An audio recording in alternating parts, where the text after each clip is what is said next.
Good morning, everybody, and welcome to our hearing on broadband competition and consumer protection. Before we dive into the substance, I have about 10 administrative details to go over with you. If you leave the building during the conference, you will have to go back through security, so please allocate time for that. There is a cafeteria in the building at the other end of the floor, and the restrooms are outside the auditorium.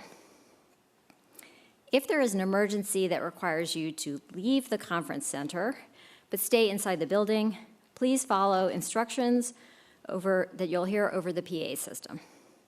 If an emergency requires evacuation of the building, an alarm will sound, and you should leave the building in an orderly manner through the main 7th Street exit. You'll turn left and proceed across D Street to the FTC's emergency assembly area, and please remain there until instructed to return to the building. If you notice any suspicious activity, please alert building security. This event will be photographed, webcast, and recorded. By participating, you are agreeing that your image and everything you say or submit may be posted indefinitely at ftc.gov, regulations.gov, or on one of the Commission's publicly available social media sites. The webcast recording, as well as a transcript of the proceedings, will be available on the FTC's webpage shortly after this event. Please silence your cell phones and other devices. We want to make sure everyone has the ability to be heard. Note that actions that interfere or attempt to interfere with the commencement or conduct of this event or the audience's ability to observe the event, including attempts to address the speakers while the event is in progress, are not permitted. Any persons engaging in such behavior will be asked to leave, and anyone who refuses to leave voluntarily will be escorted from the building. During the panels, the audience is invited to submit questions through the use of question cards. FTC staff will be walking through the auditorium to take those cards. Unfortunately, the chairman, commissioners, and FTC staff cannot accept documents during the hearing. Such documents will not become part of the official record of any commission proceeding or be considered by the commission. We do invite the public to submit written comments until May 31st through a link on the hearing website, which is available at ftc.gov. At the end of the day, please return your FTC visitors badges. We reuse them. Thank you very much. And now it's time for our General Counsel, Alden Abbott, to introduce the hearing. Thank you. Thank you very much, Ruth, and good morning, everyone.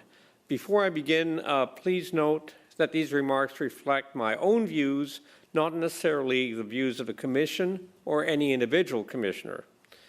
Thank you for joining today's hearing session addressing competition and consumer protection issues in U.S. broadband markets. Today's hearing will examine developments in U.S. broadband markets, technology, and law since the FTC staff's 2007 Broadband Connectivity Competition Policy Report and the FTC staff's 1996 Competition Policy in the New High-Tech Global Marketplace Report. In particular, today's session is intended to help identify for the Commission and Commission staff those developments in U.S. broadband markets, technology, and law that may be relevant to our enforcement of FTC Act Section 5's prohibition on anti-competitive and deceptive conduct and also unfair practices in or impacting participants in broadband markets. We will focus on 4 key questions.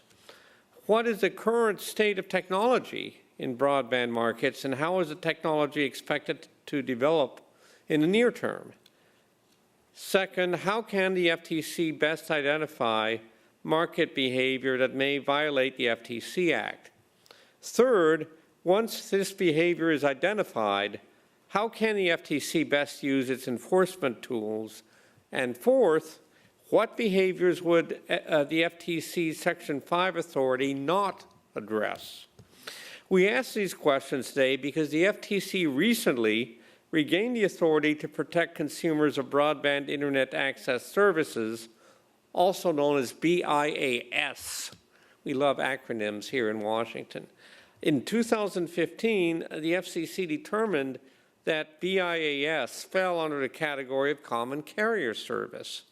As a result, the FTC temporarily lost the ability to protect consumers in this space because the FTC does not have authority over common carrier service. Now that the reclassification has been reversed, we can bring those types of cases again. FTC staff have been monitoring and will continue to monitor the marketing and business practices of BIAS providers. We integrate this study into our observation of other actors in the larger broadband market sector. In fact, the Commission's efforts to identify, prevent, and prohibit anti-competitive and deceptive conduct in broadband markets go back over 2 decades, to the early days of the commercial internet. The Commission has, over those 2 decades, also undertaken and publicized substantial research on competition and consumer protection policy issues in broadband markets. Over a dozen years ago, in August 2006, then FTC Chairman Debbie Majoris formed an Internet Access Task Force to, quote, examine issues being raised by converging technologies and regulatory developments and to educate and inform the enforcement, advocacy, and education initiatives of the Commission, close quote. In June 2007, following a 2-day public workshop on broadband connectivity competition and consumer protection policy, the Commission released a broadband connectivity competition policy report of the task force. The report covered substantial ground and considered many of the questions and issues that continue to be before us today, including the state of broadband competition, arguments for and against net neutrality regulation, and principles to guide the future development of policy in the broadband space. In analyzing ISP practices under antitrust and consumer protection laws, the report discussed discrimination, blocking, vertical integration, and data prioritization practices. We know more now than we knew in 2007, and we will undoubtedly learn more today. We will begin today with 2 lectures exploring technical developments in broadband networking and broadband markets. 4 panels exploring enforcement and policy questions will follow. Our first panel will address speed advertising claims, substantiation, and Section 5. The second panel will take a closer look at recent broadband market developments. The third panel will explore the FTC's role in identifying and addressing broadband market issues. Finally, the fourth panel will examine relevant antitrust issues in depth through a series of hypotheticals. We hope today's session will help us refine our empirical, economics-based enforcement approach. Before I close, I would like to turn to the FCC's recent order, or I should say orders. The principle addressed in the FCC's Open Internet Order of 2015 and Restoring Internet Freedom Order of 2018 are part of a larger policy discussion that goes beyond the scope of today's hearing. Today's session is not a debate on the question of whether Congress, by statute, should adopt the approach taken in the FTC's previous Open Internet Order or the Restoring Internet Freedom Order. Whether conduct inconsistent with the agreed-upon principles of net neutrality should be addressed by a new statute or rule will be decided by Congress, the Federal Communications Commission, and in the short run by the court's review of the FCC's Restoring Internet Freedom Order. However, whether the goals or concerns of net neutrality advocates can be addressed in whole or in part by vigorous application of antitrust and consumer protection law is relevant to Congress, regulatory and law enforcement agencies, and the broad public. As a result, today's discussion will provide greater bandwidth to inform the broader policy debate. And I look forward to hearing how our esteemed panelists will address these issues. With that, let me turn it back to our gracious host, Ruth Yodakin, to introduce our first two speakers, Casey Clappy and Nick Fenster. Thank you.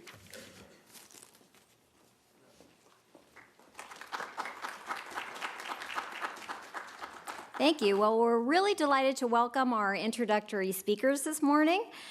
First, we will start with Casey Clappy, who's going to talk about the development of technology in the networks. Casey is founder and director of the Center for Applied Internet Data Analysis, known as CADA, at UC San Diego's Supercomputing Center, and an adjunct professor in the Computer Science and Engineering Department of the University of California, San Diego. For almost 3 decades, with 200 papers to her name, she has been studying internet-related topics such as topology, routing, traffic, security, architecture, economics, and policy.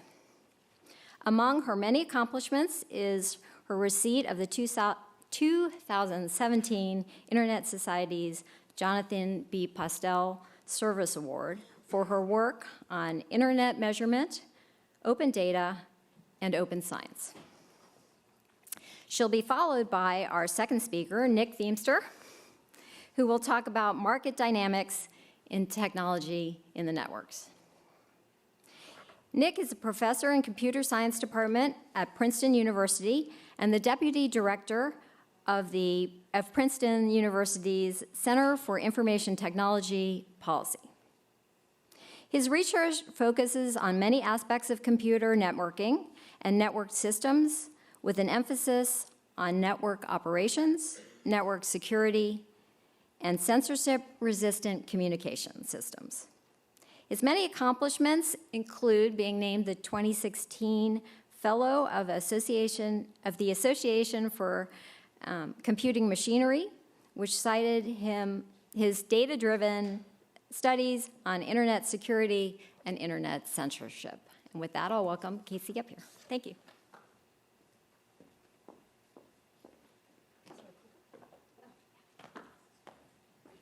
And is there a laser? Is there a pointer? No pointer. No pointer. Yeah. Okay. Just the clicker. Okay. All right. Good morning, folks. Thank you for having me, and folks out in the internet.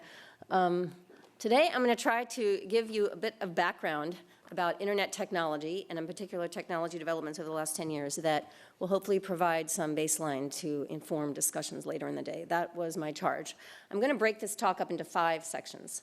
First, I'm going to do a bit of terminology background because Ruth assured me that there's a varying level of expertise and understanding of the internet, how the internet works. So I'm going to talk a bit about traffic, topology, transit, how packets get from one end to the other of the internet. Then I'm going to use this terminology to describe evolutionary developments in the last 10, 12 years, in particular with respect to the emergence of what we have started to call platforms, the interconnection of these platforms, and the complexity that has emerged because of this development. I'm going to talk about the implications of the changing face of interconnection and the implications in particular for competition issues and consumer harm. Fourth, I'm going to talk about some technology attempts, including one notable one that the FCC took on in the last decade to try to measure and mitigate these potential harms. And finally, I'll wrap it up with hopefully giving you a summary of really how you should think about how I think about what's different this decade at a high level. So 5 parts. An overarching goal here is, as Ruth said, to sort of elucidate, and this is a question from the hearing page, what technological developments, or lack thereof, are important for understanding the competitiveness of the industry or impacts on the public interest. Terminology. So I know that if you get 2 lawyers in a room, you can get at least 2 different definitions of what the internet is. It's also true for technologists, however. So for the purposes of this talk, we're going to describe the internet as something that carries traffic routed across a platform that is composed of devices that are reachable with IP addresses. IP stands for Internet Protocol. And indeed, the Internet Protocol is part of a suite of protocols developed as part of a big government project many years ago. And the technologists think about these protocols in what they call an hourglass architecture, an hourglass stack. But the IP protocol is at the center of this stack. It's called the narrow waist of this stack. And the reason it is like that is that all traffic, no matter what application it is or what physical type of medium it's going across that is on the internet, will speak this IP protocol at the network layer. So any content, any eyeballs, the eyeballs are over here on the left, in order to get access to internet content or to request internet content, they're using a public IP address in order to do so. Sometimes in homes or enterprises, you may have a private IP address and you're negotiating your communication with the internet through a public IP address that's proxying these transactions for you. So content, services, routers, sorry, was that me? They all have these IP addresses. Okay, how do these IP addresses connect? So many IP addresses can be on a router. Routers then compose to form networks. These networks on the global internet are referred to as autonomous systems. That is, all networks owned by a given enterprise. They're called autonomous systems because they interact independently on the global internet. They can decide what their own routing policy is and then announce that routing policy to the rest of the internet, and it propagates across the global internet. There are about 70,000 of these autonomous systems today. It's growing. It's been growing for decades. And they all independently connect. There's no overarching authority. There's no centralized database of where these ASs, of who owns these ASs, where they are. There's different databases around the world that hold information for different ASs. There's no map of these ASs, how these connect, but it's all done independently. So in this world, how does it work? How does it work to get content from one place to the other? So I'm going to introduce a couple of other terms called transit, which is how transportation of packets, because the whole thing is operated by packets instead of the old telephony model of circuit switch networking. So packets are the unit of content that is sent across the network, and traffic flows from the source of content, here on the right in the blue network, to the person who's requesting the content, say the residential broadband provider, or sometimes they call it an eyeball network on the left side, the red bubble, through what they call transit providers. And a transit provider is somebody who provides transit for packets, for traffic. That is, it's their job to get traffic from one place to another. That's an independent line of business. Now, way back when, in the good old days, in the early 90s, you could imagine this connection of all of these ASs, and there weren't 70,000 back then, but there were several thousand, as a hierarchy, which was a reflection of how money flowed in the ecosystem. So customers, represented at the bottom of this graph, say universities like UCSD or MIT, would pay, will pay, this is still true, will pay a provider called a transit provider for getting traffic to them. And the way this works is that each of these independent networks at the edge, meaning at the bottom of this hierarchy, will announce what IP addresses they have on their network, and they want traffic for those IP addresses to be sent over that link that they're announcing it on. So money flows, there's little dollar signs on the arrow, the money flows up this hierarchy and traffic flows down the hierarchy. Well, traffic flows in both directions, but in general, the way you think about it is you send traffic up, you send money up the hierarchy in order for your addresses to be announced, and the person that you're paying will announce your addresses further up into propagate them across the internet. That's called a customer-provider relationship. Still a very canonical relationship on the internet. Another relationship that emerged in the early days of the internet was one where money wasn't transferred. Money wasn't transferred if two networks looked at each other and thought, you look about the same size as me, and we exchange approximately the same size of traffic. So creating a contract to exchange money and try to figure out who should pay who every month or whatever seems like a lot of work, and there wasn't actually technology for doing that. There wasn't accounting built into the internet, as Dave Clark likes to say, money routing protocols. So they just called themselves peers, and they had what they called settlement-free interconnection. Sometimes still true today, less true today. Today you can have some hybrids of these two, like what they call paid peering. We can talk about that, but I'm going to oversimplify this for the purpose of explaining the highlights of how this works. And then entire industries emerged to facilitate this interconnection between these growing number of ASs. The industry is called Internet Exchange. At one point, it was called Internet Exchange Points. And in fact, the decade that the US government got out of the business of providing internet backbone service, back in the mid-90s, they actually did a little bit of lightweight industrial policy to make sure that there were exchange points that some networks had to connect to, some regional networks, these sort of middle guys in this diagram, in order to prevent partitioning from happening when the US government pulled out of the operating a backbone, the NSFNet backbone, back in '94. Okay, now, this can get a little wiggy inside the network. It can get complicated. I'm gonna show one slightly still simplified example of how complicated this can get, because not only is each AS, each autonomous system, independently making decisions about who it should connect with, who it should be a provider or customer and peer with, but each router inside the AS at a protocol level is also making locally optimal decisions about its choice of the next hop along the path. And because of that, you can end up with, and often end up with, asymmetric routes in a perfectly rational world because you're trying to optimize your cost or some performance metric as you're trying to pick what is your next hop across the network. So for example, back to this content and access, let's talk about the content network in the blue and the access network in the red, and you've got 3 different transit networks in the middle. The red network, let's call it the access network, which has eyeballs, so think of it as a residential broadband network, has 2 potential upstream, they call it, or transit providers it can choose from. So say it sends a request, you send a request, and your upstream provider decides to send it across this upper path, the 2 green networks at the top of the diagram, to get to the source of content. And then the network hosting the content happens to, in this case, have 1 option to the global internet. That's actually the common case. Most of those 70,000 networks only have 1 link to the rest of the internet. They call it a default route. And so it's gonna send the response through this to its 1 upstream provider, and then that network, the upper green network, actually has 2 options to send its content back, the return path. And one of them you'll see has the little red circle with the line through it. It's a peer, meaning it doesn't actually pay to send traffic across that link. So that's the link it's probably going to choose. And that's how you can end up with, one example of how you can end up with asymmetric routing. Very common. And again, multiplied by 70,000 networks and millions of paths. Now, we're into phase 2 of the talk now, evolution over the last 10 years. What has happened in the last 10 years? And this was happening a little bit before. This is an evolution, not a point change.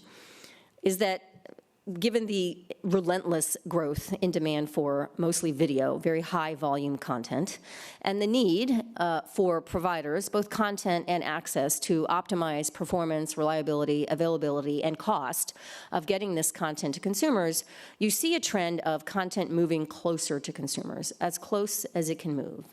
Indeed, any source of content is going to want to remove transit providers from its path, and if possible even, go directly to where the consumers are, if possible, because it's going to reduce its cost. It doesn't have to pay transit fees. It may have to pay interconnection fees to the person that it's directly interconnecting to, and it's going to improve performance for consumers, so all a win, and that has been happening.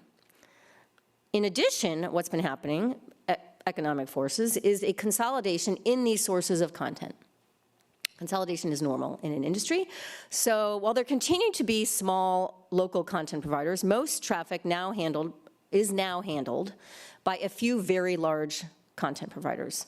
Google handling YouTube, and again, much of it is driven by video traffic, which is very high bandwidth traffic, or independent content providers who provide the service of transiting traffic around to third parties like other content providers that don't have their own network, say like CNN, for example. And the job of that content distribution network is to get the traffic from where it enters your network, if you are your own CDN, then it's your network, to where it's going to exit your network, hopefully as near to the consumer as you can get it at the lowest cost that you can do it.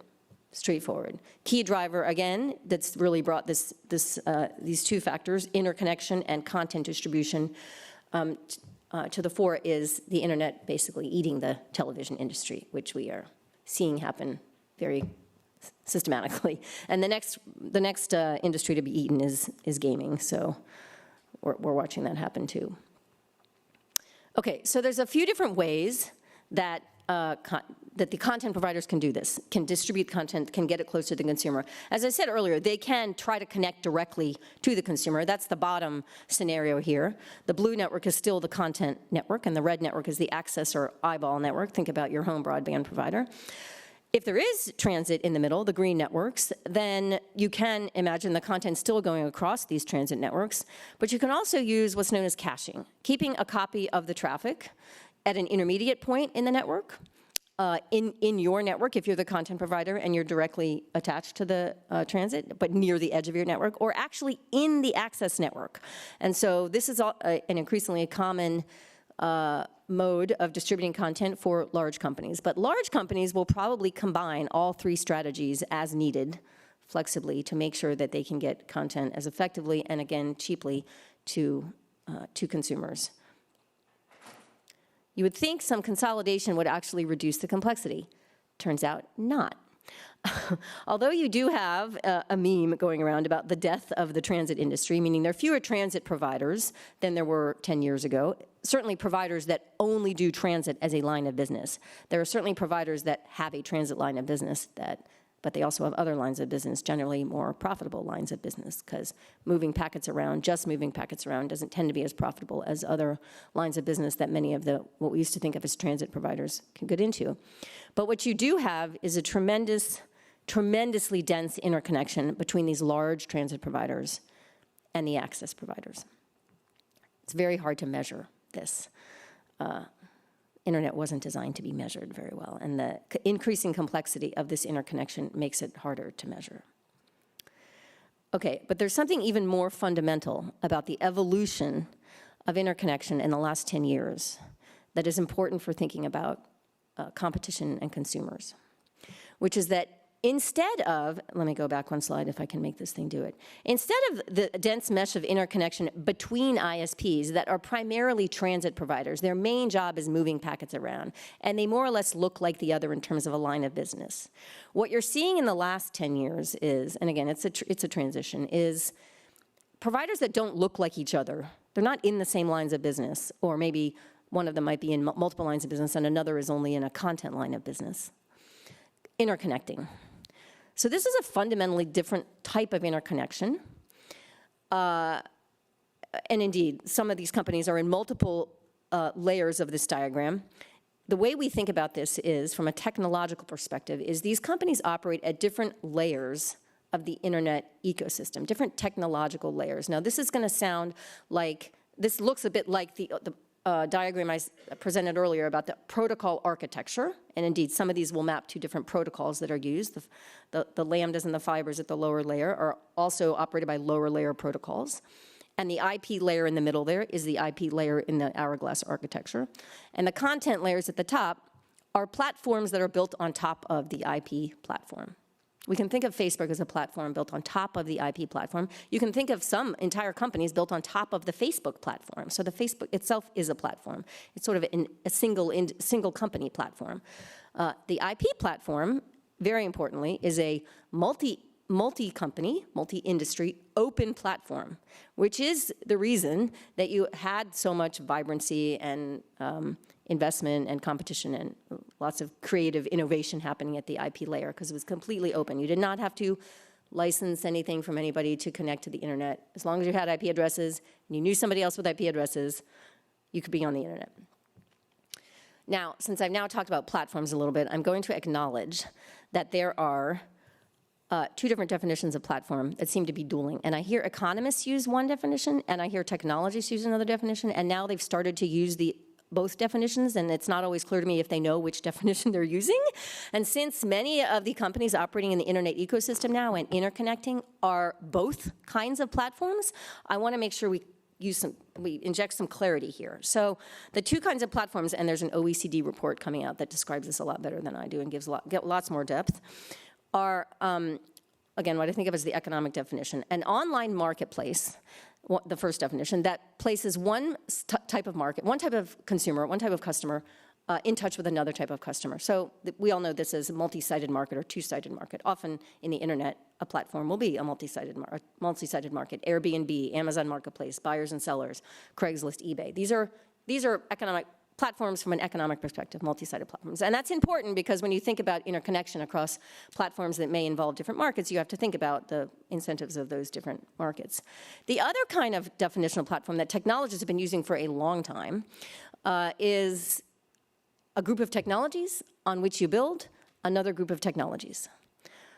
And so the emphasis in this definition is programmability. There's a service component. It's general. You can build entire services on top of underlying platforms. So examples are IP itself, as I mentioned earlier. Operating systems are platforms. Amazon Web Service is now a platform, and I'll talk about that in a couple slides. Oh, in this slide. The fastest growing part of the internet ecosystem right now is what we call cloud service platforms. So these were, in some cases, internal platforms to a company, so like think Facebook, but in the case of Amazon, AWS, a set of services that Amazon used internally to build its own lines of business. But it decided that it was going to externalize that and make it available as a new layer through which to distribute content and services and allow other people to use that to build companies. Indeed, many web applications and services and entire companies are now first built upon these giant cloud service platforms. So Amazon, Microsoft, Google even has one now. So, for example, Netflix is built on, last time I checked, all the recommendation system, all the database that's operating Netflix is built on Amazon Web Services. Despite that, Amazon Prime is also the biggest competitor to Netflix at the video layer, at the content layer, right? So this is super interesting.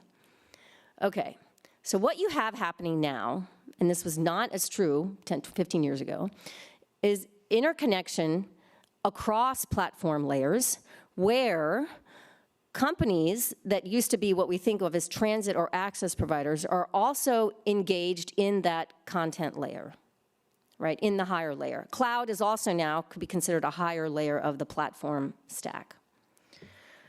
Okay, so in 2007, and as was described in the report from 2007, a lot of the regulatory attention was about the access links to the broadband ISP.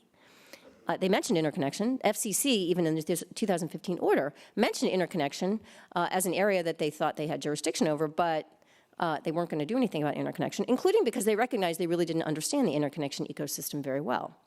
Nowadays, that is a much bigger focus.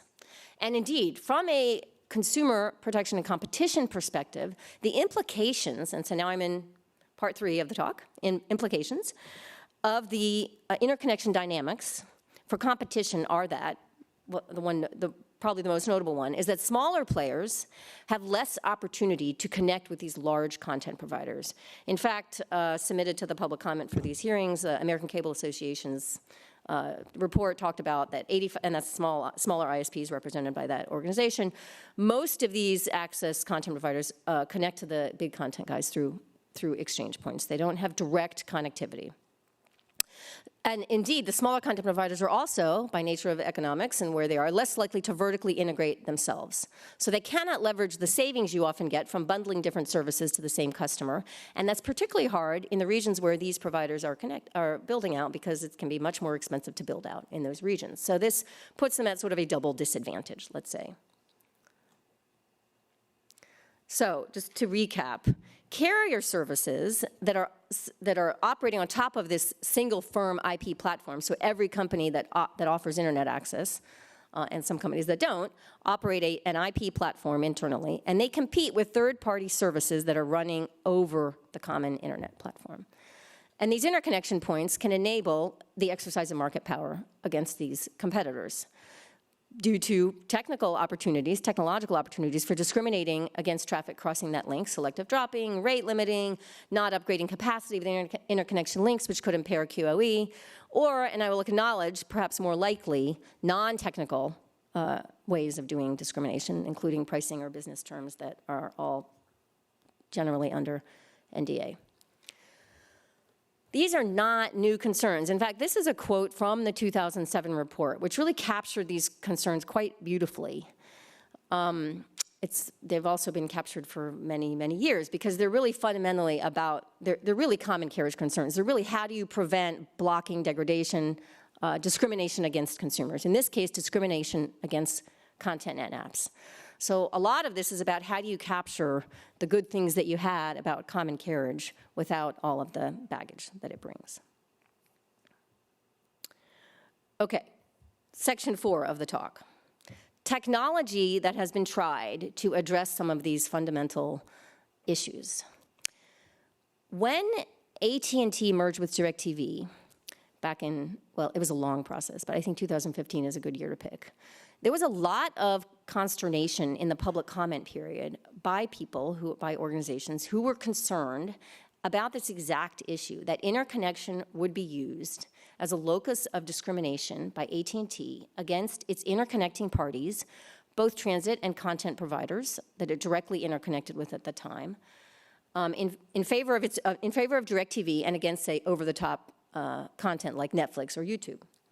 And so the FCC, in response to these concerns, attached conditions to the merger. These weren't the only conditions, but this was pretty amazing. It was internet measurement conditions, the first time ever, attached to a merger. And what they said was AT&T was going to be required to measure the interconnection points, only the interconnection points, and that becomes important. The interconnection points with some of its larger interconnecting parties, and it would bring some source of independent measurement expert to help refine the methodology. But the high level was actually, the requirements for what was going to be measured was actually outlined pretty narrowly in the merger conditions. It was, you had to measure loss, latency, and utilization across these interconnecting points. And the FCC also recognized that for certain kinds of measurements, you were going to get much more fidelity if you actually had cooperation of the interconnecting party. Although, honestly, there's not a lot of technology developed to measure across an interconnecting party between two competing providers, because as you can imagine, there hasn't been a lot of demand for that kind of technology. So we were actually the independent, CADA and MIT, Dave is in the room, were the independent measurement expert selected for this project. And along the way, we realized that the approach actually begged many questions, including whether measuring individual links, the way that it was outlined in the merger condition, was the right approach to capture important dynamics. And how you would measure the characteristics of those links, because it's tricky. It's especially tricky to do if you do not have cooperation of the other interconnecting party. More importantly, it's not at all clear whether the measurements map to consumer harm. Many of the edge providers, content providers, have gotten quite good at adaptive coding, adaptive bit rates, in order to adapt to perceived congestion or low bandwidth paths from the source of content to the consumer. And I should note, there is no agreed methods to measure the QoE, quality of experience for the user of video. Okay, so this is another quote from the 2007 report. These are really complex empirical questions. These were complex empirical questions in 2007. They're more complex now. In 2007, the FTC report, again, talked about the balance between the competing incentives. Nick is going to talk about the incentives more in a few minutes, on the part of broadband providers, and the focus was on broadband providers back then, to engage in, and the concern was about potential benefits and harms from discrimination and differentiation. And there are potential benefits, and that's what makes this complex, one of the things that makes this complex. So there's a complex empirical question. The FTC's last set of hearings acknowledged the need for further evidence of particular conduct in this area in order to assess harm. This is the open question: how does one gather evidence of particular conduct? So it is not clear to us or anyone what the FCC actually learned from the AT&T reporting exercise. The reporting that occurred went from AT&T to the FCC under protective order. So researchers were not allowed to study any of this. We did not see any of the data that after we approved of the methodology that was used. There are several other approaches to interconnection measurement as well. Some technologists are undertaking some approaches. Some of the video providers themselves, Google had at one point a Google Video Quality Report. Netflix has its own, end-to-end measurements. All of these measure little pieces of the picture with different ways. All of the methodologies have limitations. really, if you were going to try to integrate and cross-validate, you would need some source of objective perspective. There's no silver measurement bullet for understanding these kinds of issues right now, and there's a limited ability for academics to sustain this kind of work. Take it from me, it's a lot of money to sustain this kind of infrastructure that can do these kinds of measurements. It's hardware, software, distributing it at places you need. And indeed, I'm just doing a little acknowledgement that after nearly a decade of providing Netalyzer, which is a tool that the FCC did use to try to increase its understanding of paths, because it was sort of a network path analyzer, they took it down for lack of resources to support this open platform for use. And yet, much of this is still research. So what is the FCC measuring? Because many folks talk about the Measure Broadband America system as something that could help in this space. So the Measure Broadband America platform was put in place 8 years ago, maybe, it was last decade, in order to help measure access bandwidth. Just the link between the consumer and the broadband access ISP. Why? Because there were consumer complaints, the FTC might have even gotten some of these last decade, that say, oh, my broadband access provider is telling me that I'm getting 50 meg and I don't think I'm getting 50 meg. And when I use some speed test out there in the world, it says I'm not getting 50 meg. So there's a consumer protection issue and somebody should do something. And so the FCC launched a program to measure access bandwidth. And they did. And I think that did a reasonable job. It actually solved a problem. It solved one problem. But the FCC is also clear about the limitations of this platform. It does not measure anything about interconnection. It does not capture many things consumers care about, including performance to, say, the top 10 websites. It doesn't talk about data caps. It doesn't talk about the privacy of the connection. It doesn't measure mobile. Actually, there's a separate program to try to measure mobile. Data was just released last month. There's no analysis of the data. There's no report. And Microsoft also recently came out with some data that shed some doubt on the strength of the sampling that's happening in the FCC side, because I think probably the FCC is not sampling rural areas as well as urban areas, because the way that it deployed little nodes, about 10,000 nodes around the country, is sort of opt-in. You volunteer to take a node, and so those are expected sampling issues. Okay, so in summary, and what to take away from this. Since 2007, the same concerns have expanded to multiple platform layers, to crossing platform layers, and gathering and analyzing evidence has become more difficult. Validation has become harder. The complexity of the sector, which was already quite complex, is increasing at the same time that we're putting more of society onto this infrastructure. More is at stake, more is at risk. Why is it so complex? Because these co-evolving adaptive systems integrate forces that are market forces, technology, legal, political, cultural, social. It is hard to keep up. So all the topology and traffic shifts I described to you are not driven by technology, but they're driven by economics mostly. But if we do not understand the role, capabilities, and limitations of technology to create and solve problems, attempted interventions are likely to fail. So, last slide. Evidence-based policy needs to understand in the internet ecosystem that the internet operates as a set of layered, multi-sided, sometimes more than two sides, platforms interconnecting across layers, such as from content to transit. But that's only one example.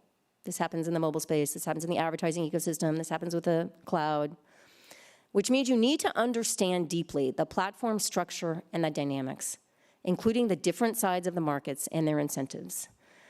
This is a challenge in achieving relevant transparency and public accountability in operating these platforms that have become critical infrastructure to most aspects of society and how they relate to specific potential harms.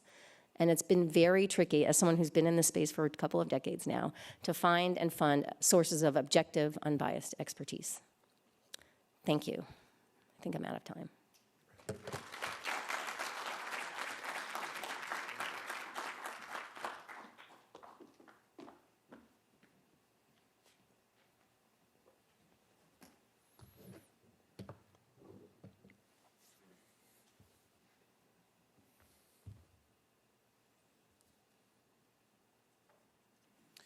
Thanks for that excellent introduction, Casey. You did a lot of the hard work. Although I should say I was asked to talk about developments in broadband markets, and Casey's also an expert in that. So I should have just ceded my time to her, but I'm going to do my best basically to talk about what I think are what we're seeing in terms of the developing aspects of the market and how things have changed over the last 20 to 25 years. Some of what I talk about at the very beginning will be a little bit repetitive, but I think a little bit of repetition will sort of drum in the basics of the structure of the internet and how it's evolved over the last few decades, and then we'll get to some of the subtleties of market dynamics. Okay, so this is actually a slide I used in my thesis defense about 15 years ago, right? And this is sort of how we described the internet routing and interconnection in a nutshell, right? You're sitting at home, you're basically trying to stream a video from Netflix, let's say, or your favorite streaming video provider. Most of us sort of, we think we buy internet service from our ISP and then that's it, right? We basically open the browser, we start streaming, there's this internet thing, and it's just going to deliver our stream. Well, it's a little more complicated than that, as Casey basically nicely articulated. Actually, there are thousands of independent autonomous networks, each operating in their own economic self-interest, and yet they must cooperate so that global connectivity exists. So there's this interesting dynamic where each of these autonomous systems basically needs to make money, and yet they depend on the other networks in the ecosystem, whether that be an access network, a transit network, a content delivery network, or some of the other networks that we'll talk about. They need those other parties, otherwise their own product has much less value. Imagine how useful your internet service provider would be if you couldn't even get to Google or Netflix or Amazon. Not a very interesting product, right? So there's this interesting dynamic of competition and cooperation that basically plays out in the marketplace. This picture has changed quite a bit. I'll sort of talk about that in the coming slides. But that fundamental dynamic of we've got to cooperate, but we're also competing, and by the way, it would be nice if the other guy paid. That dynamic is essentially still pretty fundamental. Few more words on the architecture. It's basically extremely loose coordination. There is no central authority that manages the internet, no aspect of it really. Names or addresses is about as centralized as it gets, and even that's fairly distributed. But as far as interconnection, how these networks connect to one another, it is completely decentralized. The ecosystem, the topology, which KC herself has spent decades studying, right, arises not from central coordination, but from many bilateral and multilateral decisions of how these networks connect to one another. And fundamentally now those decisions are business decisions. Okay. Internet economics in a nutshell. Okay, this is one slide. KC covered this as well, but I'll just sort of reiterate a little bit. And again, this is highly oversimplified, okay, but we can think about internet interconnection, as I mentioned, as business decisions, essentially as routing money. Okay, so if we take that unlabeled network there right in the middle on the left side of the slide, that network who wants to connect to some destination over on the right side of the picture may have multiple ways to get there. They could pay a transit provider to get there. They might peer with some other autonomous system to get there. I've labeled that as free. Intentionally, I've put that in quotes because nothing's ever free. And we'll talk a little bit about the dynamics of how that unfolds in the rest of the talk.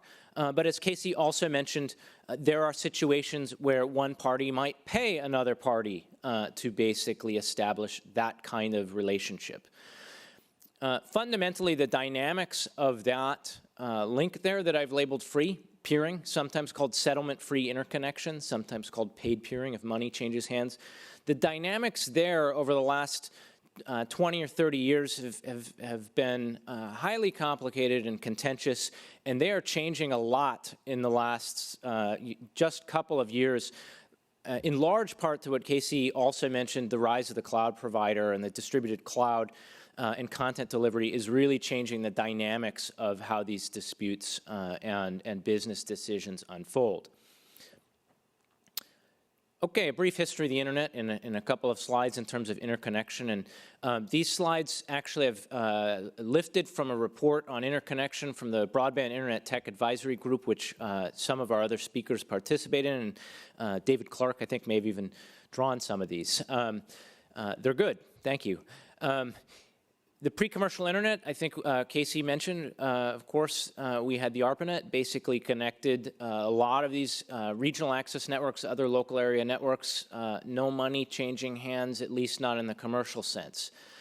Around 1994, 95, we basically ended up with this privatization of the backbone and a breakup into a commercial hierarchy, where at the top of this hierarchy, we had the so-called Tier 1 backbone providers. Okay, default free zone is another term you might hear at some point. We're not hearing this so much anymore, but maybe in some, outdated corners of discussions, people still think the internet looks like this. You might hear about Tier 1 transit providers if you hear that term. They don't really exist anymore, but people are probably talking about this picture and the backbone providers at the top of the picture. As Casey mentioned, you can kind of think of money as flowing from the bottom of this picture up, right? The little guys, the access networks, the regionals pay, some other local access provider who in turn pays regionals, who in turn pays the backbone who connects you to other places. Okay, what happened? Well, content happened, content delivery happened. We had the so-called rise of the Hypergiants, right? There's a great background talk and paper on this that was, I think, 8 or 10 years ago now, actually, that talked about the fact that as we had providers who had the capability of delivering lots of interesting content to consumers, the balance started to shift, right? Because previously in that previous diagram, right, the way that one decided money changed hands was fairly simple. Fair, I don't know, but yeah, if you were the big guy at the top, you got money to connect the little guys to other little guys. Okay, well, typically the little guys at the bottom were, people like you and me who wanted to get on the internet, people who are running their web servers, universities, small businesses, et cetera. Well, what happens when the small businesses become big businesses and have lots and lots of interesting content? Put another way, as I mentioned before, how interesting is your internet service if you can't actually see anything interesting? Well, the guys who basically were, had content to offer realized this and used this as new leverage to basically form interconnects at various levels of this hierarchy. One thing that, of course, you immediately realize, and this started to happen right away, is that at that middle layer with the regional ISPs, right, they said, well, we could save a lot of money if we didn't have to pay these backbone transit providers, so why don't we just start interconnecting with each other, right? And you would go to groups like the North American Network Operators Group, and there were sessions dedicated to ISPs essentially doing speed dating, meet and greet types of activities where they'd say, I'm in these regions, I'm in these data centers and colo facilities, and I have this type of content, and here's my peering policy. Here are the people who I will interconnect to, right? So you started to see a lot denser mesh at that regional level, right? And then the content providers came along and they figured out that they don't actually maybe need to pay everybody to get to the access providers. They could connect directly, right? Or if you're a company like Akamai, you basically realize that, hey, I could actually host the content myself and start putting servers everywhere, and I could actually help these little guys at the bottom of the picture save on transit bills by putting the content closer and closer to users. Right, so everybody wins. The little guys or the smaller guys at the bottom of the picture start saving money. Performance gets better, by the way, too, because another thing that we teach in networking classes is the closer the content is to the user, the better the performance typically is. Okay, so everybody wins. Okay, so we basically started to see a much more extreme version of this particular topology today. I'll talk a little bit more about that in a couple of slides. But let me just sort of mention a couple of things in terms of its implication for market trends and dynamics.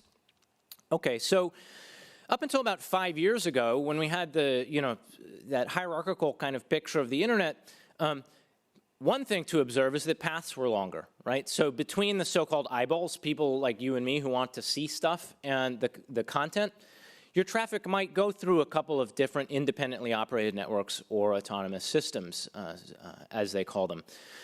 And the performance was determined in many cases a lot by the path. How fast is your ISP? How fast is the interconnect between your ISP and the transit provider? How good is the transit provider? Where does the transit provider interconnect with content, and so forth? Now, and increasingly now, I mean, this probably started about 5 or 6 years ago, but probably the real ramp up has been in the past couple of years. Just a lot of content, as Casey mentioned, is now hosted on content delivery networks and distributed cloud services. And the distinction between those two types of service offerings is also becoming a little bit blurry, more blurry. So now what does this mean? Well, performance that you or I experience as a user is becoming more and more determined by how close that content is to us. Right? It's becoming increasingly common that most of our content, be that some files that we're hosting in a distributed cloud service, or a video that we're streaming, or even a website we visit, is hosted on some distributed cloud service, whether that's Cloudflare or Amazon or Akamai or what have you. And the performance that we experience is increasingly determined by how far we have to get to that content. One of the things that Casey said in her talk, which I think is incredibly important here as well, since I'm supposed to talk about markets, is who gets to put their content close to the eyeballs, right? That competitive dynamic is not something that we've talked about a lot, but it's probably something we should be talking about more. Two really significant ongoing developments I wanted to highlight and I want you to take away. One is that traffic volumes are just going up beyond imagination. This is probably no surprise. I'll give you a couple statistics on the next slide. A lot of this is video traffic, and a lot of the video resolution, a lot of the resolution of those videos is increasing. We've been doing a lot of work in video streaming quality of experience and looking at the resolution of streaming videos, and increasingly we're seeing things like 1080p to smartphones, right? Okay, so we used to think, okay, well, great, a lot of people are streaming to smaller devices. At least we don't have to worry about high resolution to those. Well, no, even that's changing, right? So more and more video, higher and higher resolution. That means traffic volumes are going off the charts. And the other thing that I've already discussed is that the methods of delivering traffic are evolving, right? I'll talk a little bit about this in the coming slides. It used to be you might have to, you might go all the way across the internet, right, to get content from something that's hosted on a web server. Increasingly, that traffic is, and that content is being delivered via content delivery networks, also via distributed cloud services. In some cases, the interconnects between the access network and the distributed cloud are private. So some of the things that Casey talked about in terms of oversight of the interconnect, et cetera, there's interesting questions there, because a lot of what we might have thought about as publicly observable in the past is becoming harder and harder to see. Okay, a couple of words on this. I already mentioned this, right? Here's some statistics. Something that I'll just point out in addition to the statistics, this is from the Cisco global IP traffic forecasts. You can read the numbers, they're large. Another thing I think that's worth pointing out is the slide on the graph on the bottom right. That blue in the stacked bar is smartphone traffic, right? So increasingly, a lot of video traffic to smartphones. So I know most of what we're talking about today is fixed line, but let's not also forget that a lot of this video traffic is going to mobile devices. It may be over our fixed line ISPs, over a home Wi-Fi network into the home, but there are many increasing number of ways that traffic is being delivered as well. Okay, methods, second point, methods are evolving, right? I mentioned this already. In the old days, picture looked a little bit like what we see on the left. A bunch of machines, you go over this, as we know now from the beginning of the talk and from Casey's talk, it's not one, cartoon cloud, it's actually many, but you're going somewhere across the internet to get your content to some server. Now, you're typically getting that content from a distributed cache of servers, also known as sometimes a content delivery network or a CDN. Okay, so here's the picture I showed you right at the beginning of the talk. Remember that, right? So here's the internet. It's this complex interconnection of independently operated networks, right? And you go across it to get your video content. Well, now there are content delivery networks, Akamai, Cloudflare, Limelight, Amazon Web Services, the list goes on, right? They are delivering a fair amount of this content. This picture is simplified, right, because Akamai is actually everywhere, right? It's basically, those boxes are inside other transit networks. They are interconnecting with many of the other networks shown in this picture. So this is simplified. So one is that we have content delivery networks. The other significant development is that these transit networks, these content providers, these access ISPs, as Casey mentioned, right, they're starting to host these content caches themselves, right? So the access ISP is now also a content platform, right? Some of these access ISPs not only run large backbone networks, but they're also running their own content delivery networks. I should have actually drawn some boxes in Netflix actually as well, because they have their own content delivery network as well. The access ISPs in this picture, for example, also have their own content, right? So this is getting increasingly blurry, and the discussion that Casey brought up about the cross-layer interactions hopefully is evident from what's going on in this picture as well.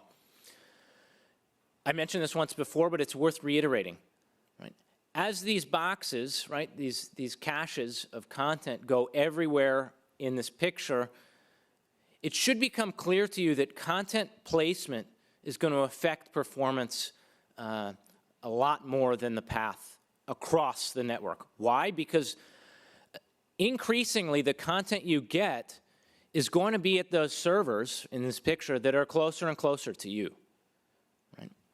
Okay, so there are clearly some paths there, but they're not the same paths that we were talking about 20 years ago. Another thing that is worth mentioning is that content delivery, right, of which there's a lot of it, right? I mentioned the video traffic and the volumes growing significantly, right? That affects the traffic balance, right, on these interconnects, right? So if we basically rewind the clock to that hierarchical picture I showed you, the economics were a little bit simpler. You just pay the bigger network, everything works out, right? Well then, once the small guys started having lots of content, the economic equation becomes more complicated, right? Because on the one hand, they've got a lot of content that the eyeballs would like to see, right? They have value. At the same time, they have a lot of content, and somebody has to pay to carry that content to the eyeballs. Who's going to pay? Well, the answer is not me, right? Okay, so let me just point out that this landscape is a complicated business ecosystem as well, and everybody wants to win, i.e. nobody wants to pay the bills. Okay, there's a series of books, actually it's one book, it's been produced I think many times, multiple editions, the Internet Peering Playbook, written by someone by the name of Bill Norton, who's basically an expert in this area. He, for many, many years, organized the peering meetups that I described earlier in my talk. You can buy this book, but also there are drafts of it online which you can sort of fetch and get the main ideas of what's going on. Let me point out one in particular, because this is subtle, and I don't want you to read what's on the left part of the slide. I'm going to describe to you what he talks about. This is an excerpt. Okay. As the name would suggest, the Peering Playbook has lots of plays, okay? Let's suppose you're a network and you would like to get other networks to peer with you, i.e. interconnect. And ideally, you'd like to basically do that without paying lots of money, right? The idea here is to not pay a lot of money to your transit provider. Okay. I did the most devious of all tactics. Okay, so there's one play that Norton describes as traffic manipulation, okay? in this picture, hypothetically speaking, we have a content provider, we have an access ISP, and we have a transit network. Netflix, Comcast, and Cogent, respectively. Okay. Well, let's suppose Netflix and Comcast would like to interconnect directly. Okay, that makes sense, actually, for both parties, right? Both might save some transit cost, right? Neither would have to pay Cogent the transit bill. Performance would probably be better, right, due to the direct interconnect. Great, all sounds good. Now for the hard part, who pays? Okay, well, that's an interesting question. It's a business question. We like normative statements in this town. I'm not going to make any normative statements. I'm going to make some observations, however. Each of those parties derives value from interconnecting to the other. There's a lot of traffic volume to carry. And finally, Cogent actually plays a particularly interesting role in this dynamic, right? Because they make money if they're in this game, right? And by the way, there's a lever that gets created if they enter this picture, which is that there is a significant amount of traffic volume that could be sent from right to left in this picture.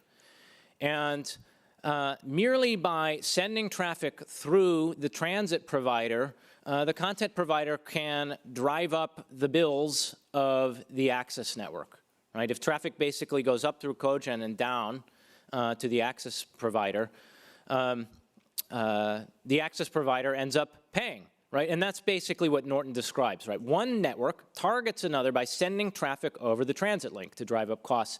And then the targeted network, in this case the access ISP or Comcast, would say, hey, wait a minute, I don't want to pay those transit bills. Okay, I'll come to the table and let's talk peering. Okay. Now the question still is, who should pay the bills of that, horizontal link in this picture? And again, the direction of money flow there depends on who suffers more by the lack of this link, right? So there's a little bit of negotiation and brinksmanship, if you will, you might even say. And this is basically the root of many so-called peering disputes that have happened over the last few decades on the internet.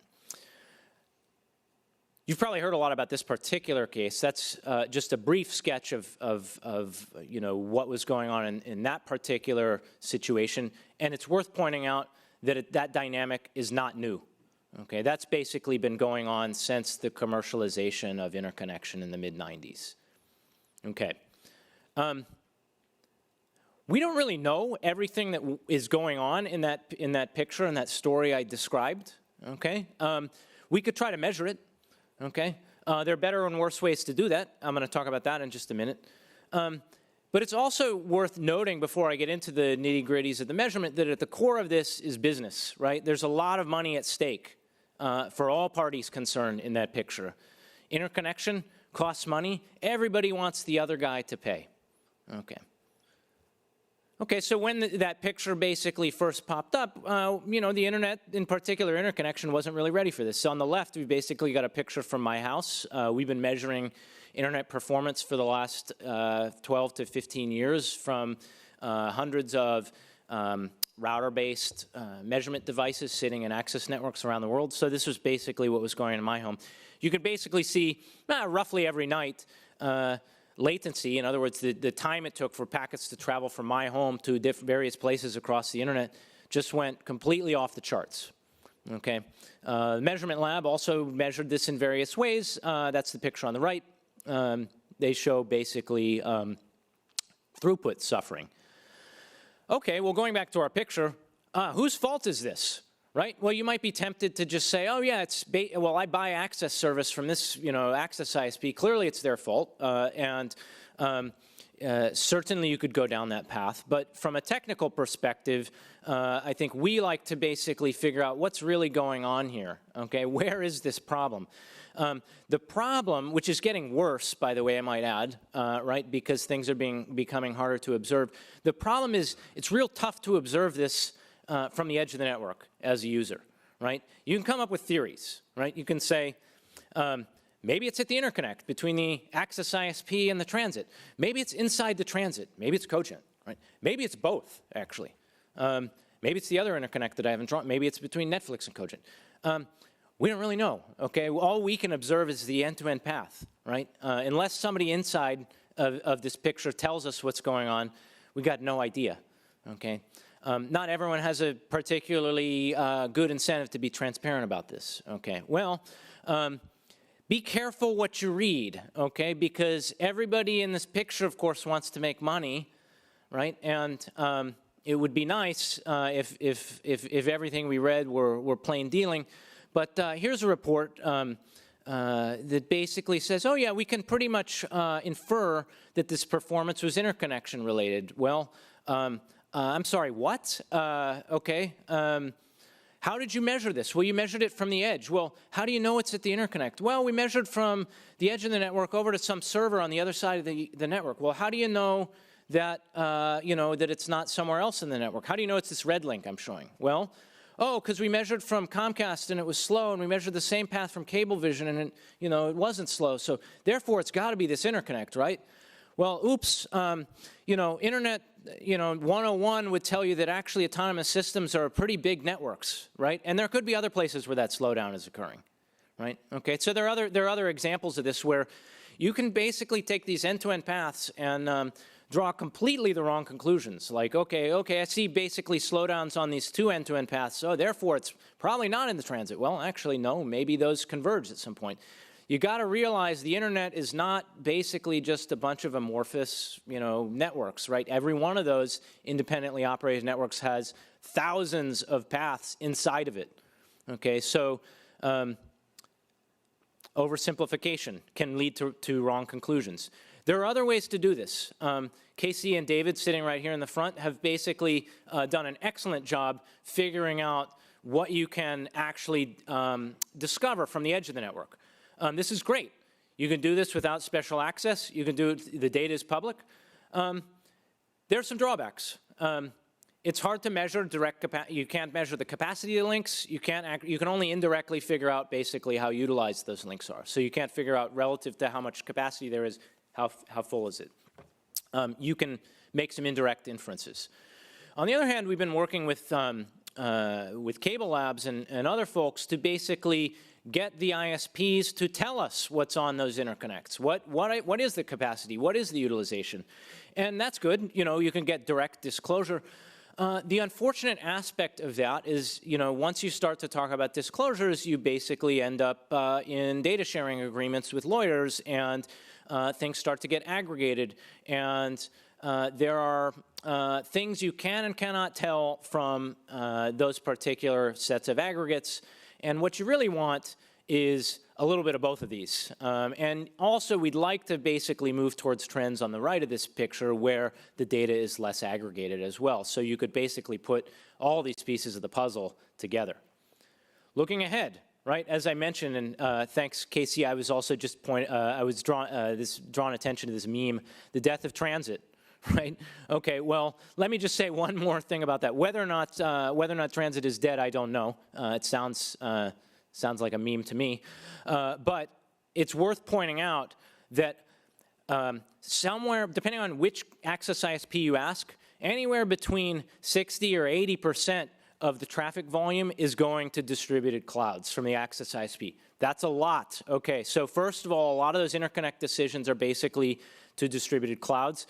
The other thing that's quite interesting about that is secondary thing is, it used to be that when access ISPs and content providers got into these disputes, they'd say, oh, we can't agree who should pay. We're just going to walk away from the table, or we'll just disconnect you, right? This is basically the classic peering dispute move, is we just cut off the link and force all your traffic through some expensive transit. Well, that can't happen anymore, right? Because here's one thing that might happen. The access ISP, right there, they've also got content over in Amazon and Cloudflare, and not only the content that they're serving to their eyeballs, right, their subscribers, they've also got operational stuff over there, right? So by de-peering or cutting those really thick blue lines that I've shown, essentially they're crippling their own network. So this era of peering disputes, I'll make a sort of strong claim. I think it's probably over, right? Due to the concentration and consolidation of traffic into these distributed clouds and CDNs.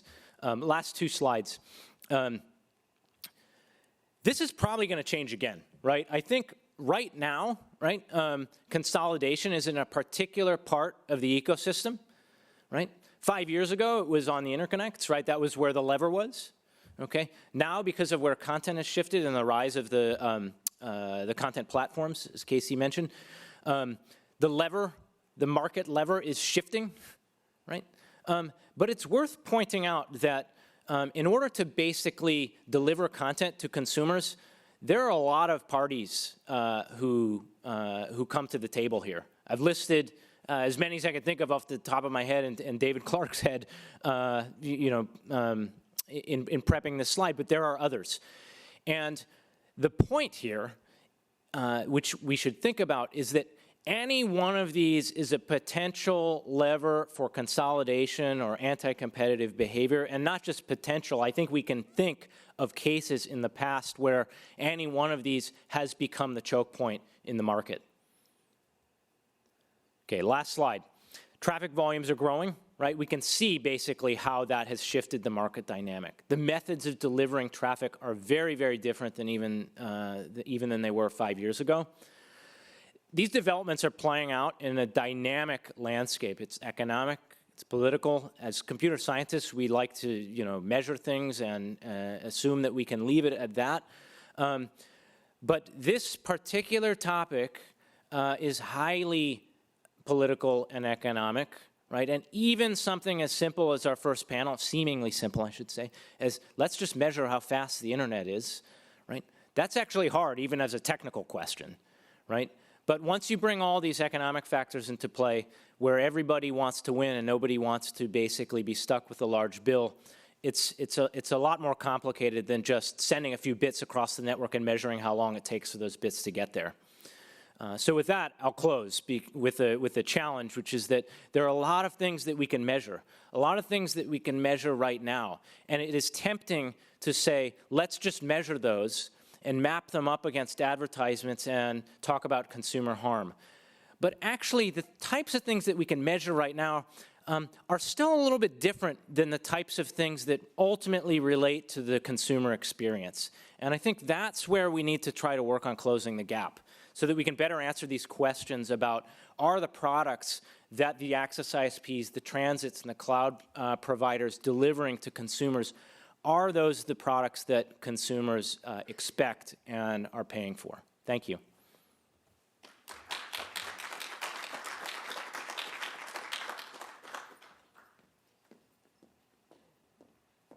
Thank you again to both of our speakers this morning. Oops, I've gone one far ahead. We now have a 15-minute break until 10:30. Thank you.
if you need to raise this. Oh, no, that's fine.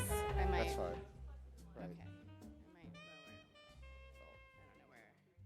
I might lower it a little. I don't know where I should have it. Here is probably fine. Okay. So I'm trying to be slightly less than 15 minutes. And I'm a little under 5. I think we'll be good. Yeah. Who do you need, Nick? Nick, he's right there. Nick?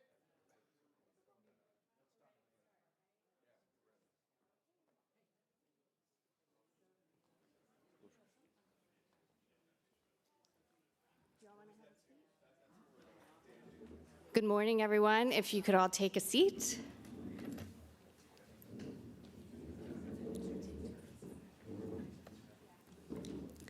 Thank you, and welcome to our first panel of the day, Speed Advertising Claims, Substantiation, and Section 5.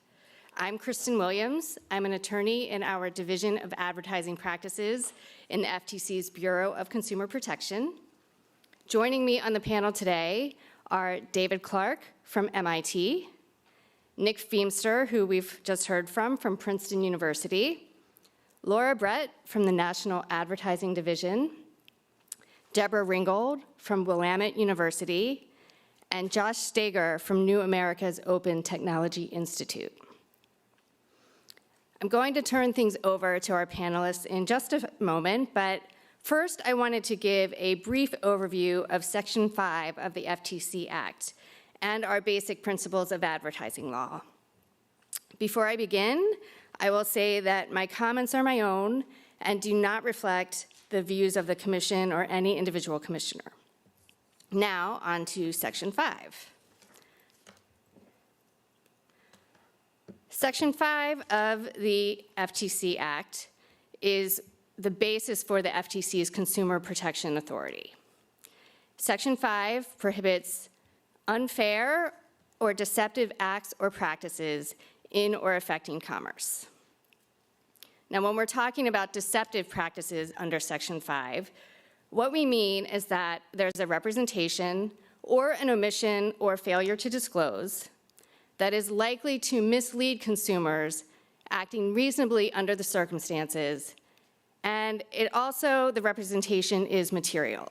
So what that means is it's likely to affect a consumer's purchasing or use decision. When we talk about unfair practices, those are practices that cause substantial injury that is not reasonably avoidable and that is not outweighed by benefits to commerce or consumers. And when we take these principles or these parts of the Act and we consider them in terms of advertising and what does it mean for advertising, it comes down to a couple of basic principles. First, it means that advertising must be truthful and not misleading. Second, it means that companies are responsible for all advertising claims, express and implied, that reasonable consumers take from their ads. It's also important to note that the Commission looks at the net impression conveyed by an advertisement. And when you look at fine print disclosures or disclaimers, those are not going to change the net impression of the ad. And finally, objective claims must be substantiated before they are made. So today, as we consider how this framework applies to our enforcement of advertising of broadband and internet access service providers, and speed claims in particular, it really raises a couple of questions. And among those, let me go back. We're looking at questions about what existing measurement tools or research there are, what are their advantages, what are their shortcomings, and what additional tools or research might be needed. We also want to know, are there standards that exist or should exist to assess how advertised speeds compare to actual speeds? We were thinking about how companies rely on research and tools to support or challenge these kinds of claims in advertising, and whether existing methods of advertising adequately inform consumers about their choices. Also, we're looking at how consumers or other stakeholders can determine whether their actual speeds match advertised speeds. So with that, I will turn things over to our panelists who will be addressing these questions and other issues, and we will have some time at the end for questions. So David's going to start things off. Good, thank you.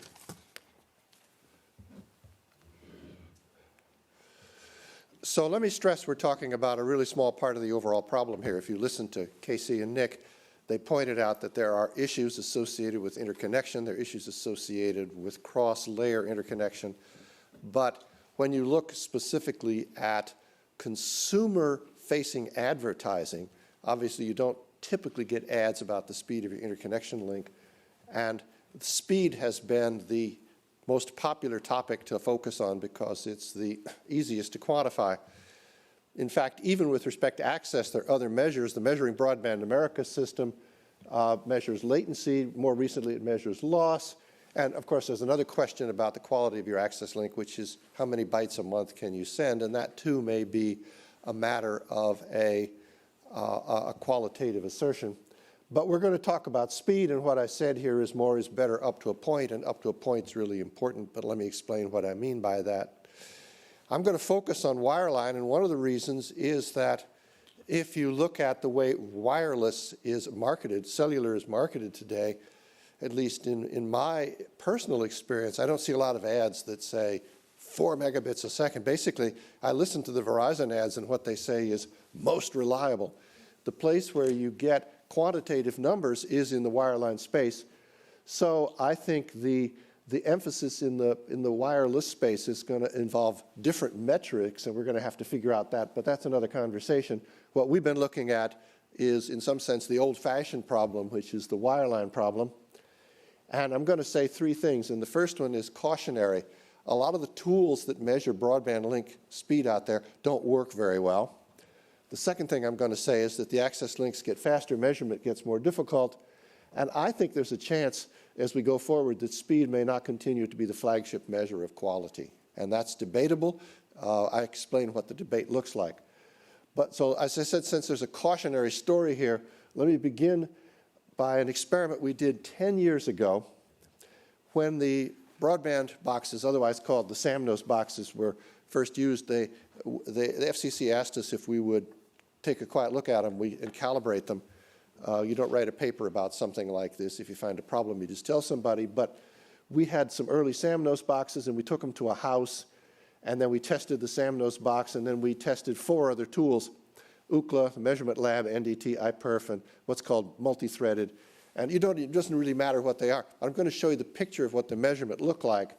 And it's a really interesting picture because you'll notice that this picture sort of suggests the link went 20 megabits a second. And the green test was just absolutely beautiful. But the red one is all over the map. And the red one, sometimes it was going 30. As well, if the link is 20 megabits a second, how could the tool say 30? And then notice the other half of the time it says 5. Well, we actually figured out what was going on. The way the tool worked was it sent some data, or since it's a download test, it received some data. What it is, start the clock, receive some data, stop the clock, measure how much data you got, divide by the time, and the clock precision was wrong.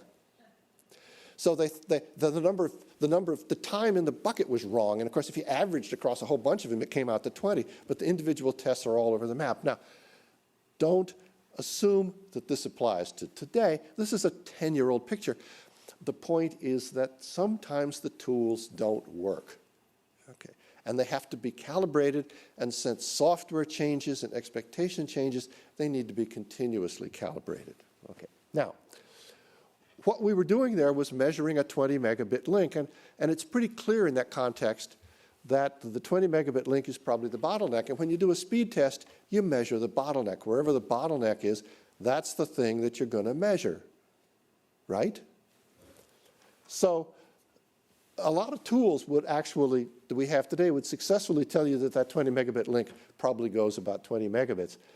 The problem we have today is those links don't go 20 megabits. The problem we have today is they're getting faster and faster and faster, and now we're talking about gigabits.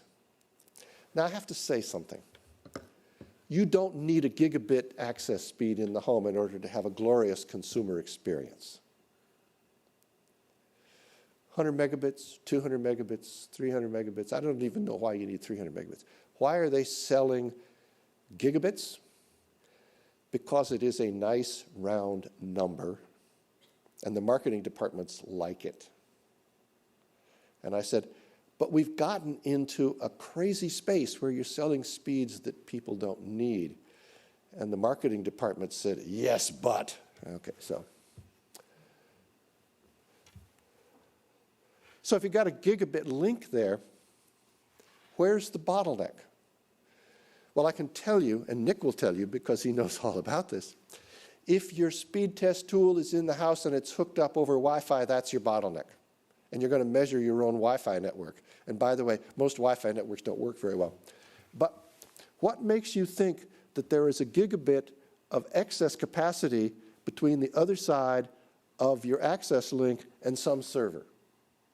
I mean, why would there be a gigabit of excess speed?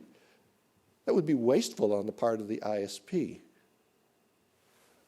So maybe measuring a gigabit link doesn't mean you get a gigabit to any single test point. Maybe what it means is, well, you can have a gigabit in aggregate if you're sending it to all kinds of places at the same time, okay? So does a gigabit mean anywhere in the internet? That would be nonsense. Afghanistan? No. If you're saying, I want a gigabit just to cross my access link, then you need a test point on the other side of your access link. So what we discover now is that measuring that link has actually become problematical. So we, again, looked at some test tools. We have SAMNOs in there, MLab, there's something called Internet Health Test. Almost doesn't matter which one, okay, because you just want to, this is the takeaway picture, okay. This is, again, a test we do. We run the tools in a controlled environment, and several of the tests are up around a gigabit, but the lavender ones and the green ones are running around 200, 300, 400 megabits a second. Doesn't even, don't ask which one. Doesn't even matter. I don't want to, because everybody fixes them all the time, plays with them all the time. The point is, some of the tools just can't keep up. They can't go fast enough. It's like I sold you a car and said, this car will go 1,000 miles an hour. And you said, huh. My tools don't even go that fast, but then the car really can't go that fast on the roads anyway. So there's a lot of concern in the public space that people are using test tools. They're downloading a test tool, they're doing something, they're running it, and they say, oh my God, I only got 2 megabits a second, my ISP must be screwing me. And the guy says, no, the test tool didn't work. Okay. And they can download anything they want. Okay. So here's a table, and I'm going to, you can look at the slides if you want to follow it, but what I point out here is how the test tools are set up to try to be effective. One of the things you need to be able to do is you do a test, you do a data transfer, and we run a protocol called Transmission Control Protocol, or TCP. It's many cases that one connection cannot go at a gigabit, so you run lots of connections in parallel. So the first column says, is there a single flow or are there parallel flows? And you'll notice that NDT in this table has a single flow, and if you go back to this picture, you'll notice that NDT is the green dots. And the answer is, it just can't go a gigabit. Okay.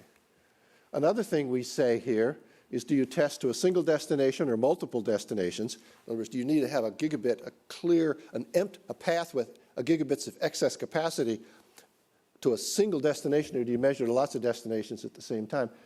And the third thing I put in this table is, how is the thing deployed? In most cases, these things are software. You can download them, and you can run them in your house. The SAMNOS box is the distinction. It is hardware, and it's put in known houses, and the FCC knows where it is, and so forth. Okay.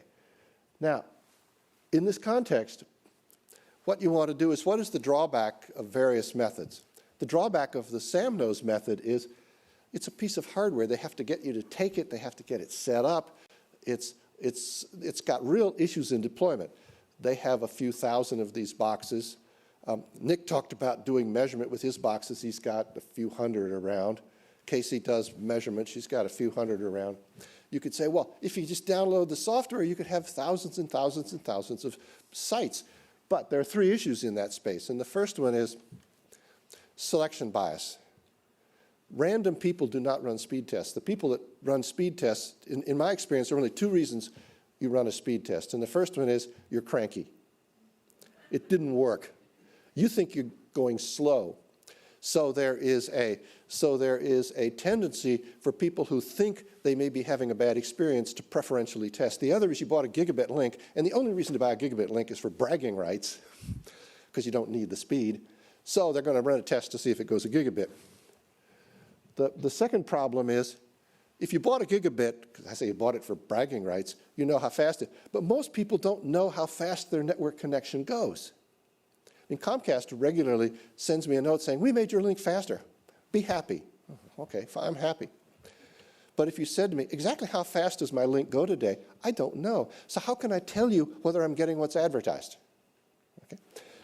One of the hardest parts of the FCC project, which people don't appreciate, is for every SAMNOS box, whenever they do a measurement month, they actually go to the ISP, and the ISP looks up the contract of every user to figure out what the actual speed of that home is so they can compare the measured speed to the actual speed. That's a pain, okay? And of course, the other issue with the web or the application-based measurement is your host can be a barrier to achieving the speed, and certainly the home network can be an impairment, and you really can't tell. Okay. So here's some questions for gigabit for consideration. The first one is, are gigabit speeds important today? I'm being snarky about it. I'm saying you don't need a gigabit. Maybe you need a gigabit tomorrow. Maybe we're going to do multi-user, immersive, collective, virtual experience gaming. Blah, blah, blah, blah, blah. Okay, maybe, but, you know, 100 megabit today, that's fine, okay.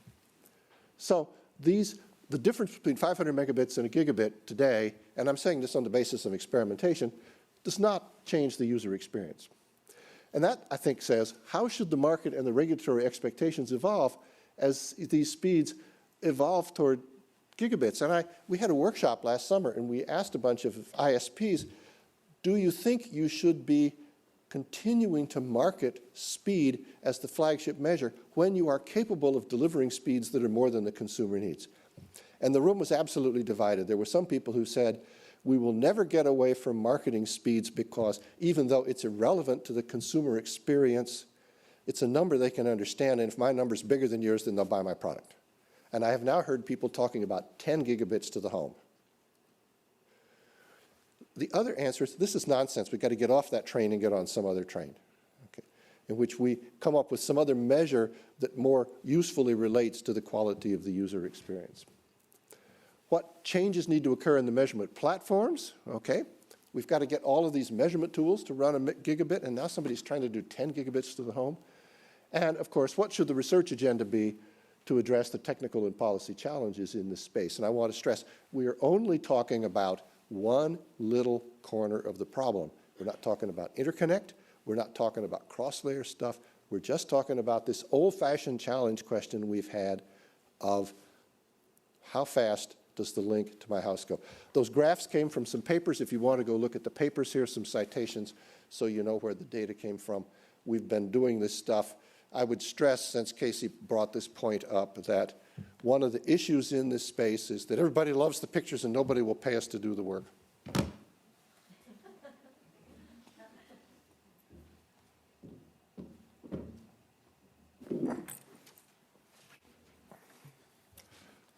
Thanks, David, for setting up the topic so well.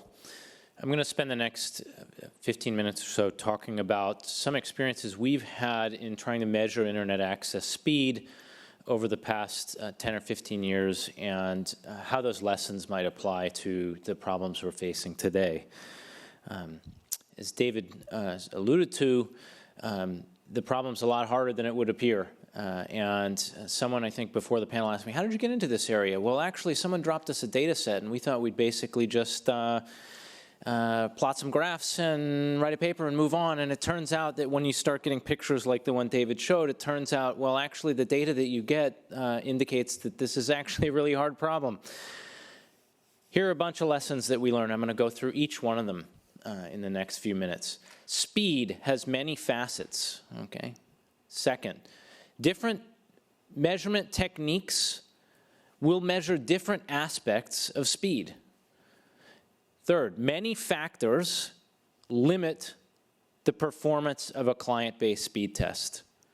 Fourth, faster speed doesn't necessarily mean better performance for the application, and it certainly may not mean better user experience. And finally, as speeds are getting faster, just doing the plain old speed test itself is actually getting harder. So even if we decided that was the thing we wanted to do, that's not actually that straightforward either. Many of these things David also touched on as well, so hopefully you're starting to see some themes. First, speed has many facets. You can open up Ookla speed test on your phone. That's what I did here. It's worth pointing out, and I'll come back to this, that I'm opening it on my phone as opposed to in a browser, okay? I'll come back to that later. But if you open up the mobile application, right, the one on your phone, you'll see a bunch of different numbers, okay? The thing that we talk about as speed is up there in the upper left, right? Downstream throughput or download throughput. You can measure the that's basically just how many bytes were transferred in a given amount of time. There are various ways that you can tweak that, measuring different intervals, the length of the test, and so on and so forth. I'll get into some of those in just a minute. But even such a simple question as like, yeah, I'm just going to measure how many bytes are transferred and divide by the amount of time. Well, it turns out there are about as many ways to do that as there are people in this room. Okay. You can, of course, measure it in the other direction as well, from the client up to the server. That's upload or upstream throughput. And then there are other things that, by the way, this even speed test, right, has started to measure. The numbers are in 8-point font as opposed to 24-point font, but they're there. Ping, what's that? Well, that's latency. That's basically how far away is that server you're measuring. Why does that matter? Well, for certain applications like gaming, you might care more about that. Jitter is basically how steady is that latency over time, right? Okay, well, if it's always 10 milliseconds to get to that server, that's one thing. But if it's 10 milliseconds now, and then a little bit later it's half a second, right? And then it's 10 milliseconds again, you're not going to have a very smooth video call if my voice is suddenly stopping and starting all the time, right? So it doesn't matter how much throughput there is. It doesn't matter if I can push a gigabit per second across that link, which, by the way, no video conference call runs at that speed. If the jitter is horrible, your experience is going to be bad. Okay, so this notion of speed, even in something as simple as a so-called speed test, right, they're starting to show us these dimensions. Second, let's just drill into downstream throughput. Even if you decided that was the thing you wanted to measure, well, depending on the tool, right, and depending on the technique you use to measure this, you're going to get different numbers. Okay, so what I'm showing here is something we did about 10 years ago on a DSL link. And again, this was something we did in my house. And this is similar to the experiment David described, right? Take some stuff home, run it against some servers, see what happens. Okay, the x-axis here, the horizontal, shows basically fractions between 0 and 1, where 1 would be like, okay, that's my speed tier, which I happen to know because I paid for and I bothered to look, right? In the general case, we don't know what that is. So further to the right is good. Okay, well, turns out if you basically do something called a single-threaded HTTP test, which is analogous to what NDT does, as David mentioned, even in the 6 megabit per second DSL days, you actually weren't getting very good numbers. That's not because a single TCP connection can't push that, by the way. In this particular case, it related to other things like packet loss on a DSL link, slowing down a single TCP connection.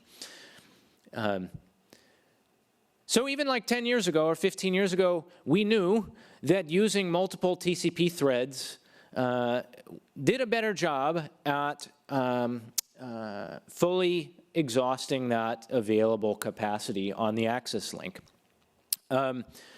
strangely, there are studies that continue to use NDT as a measure of link capacity, i.e. what the ISP is supposedly selling you.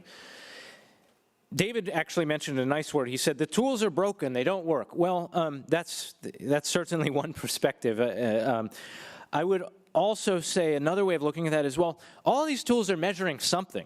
Even that broken plot David showed us, well, it's measuring clock precision, actually, right? You're not measuring the access link.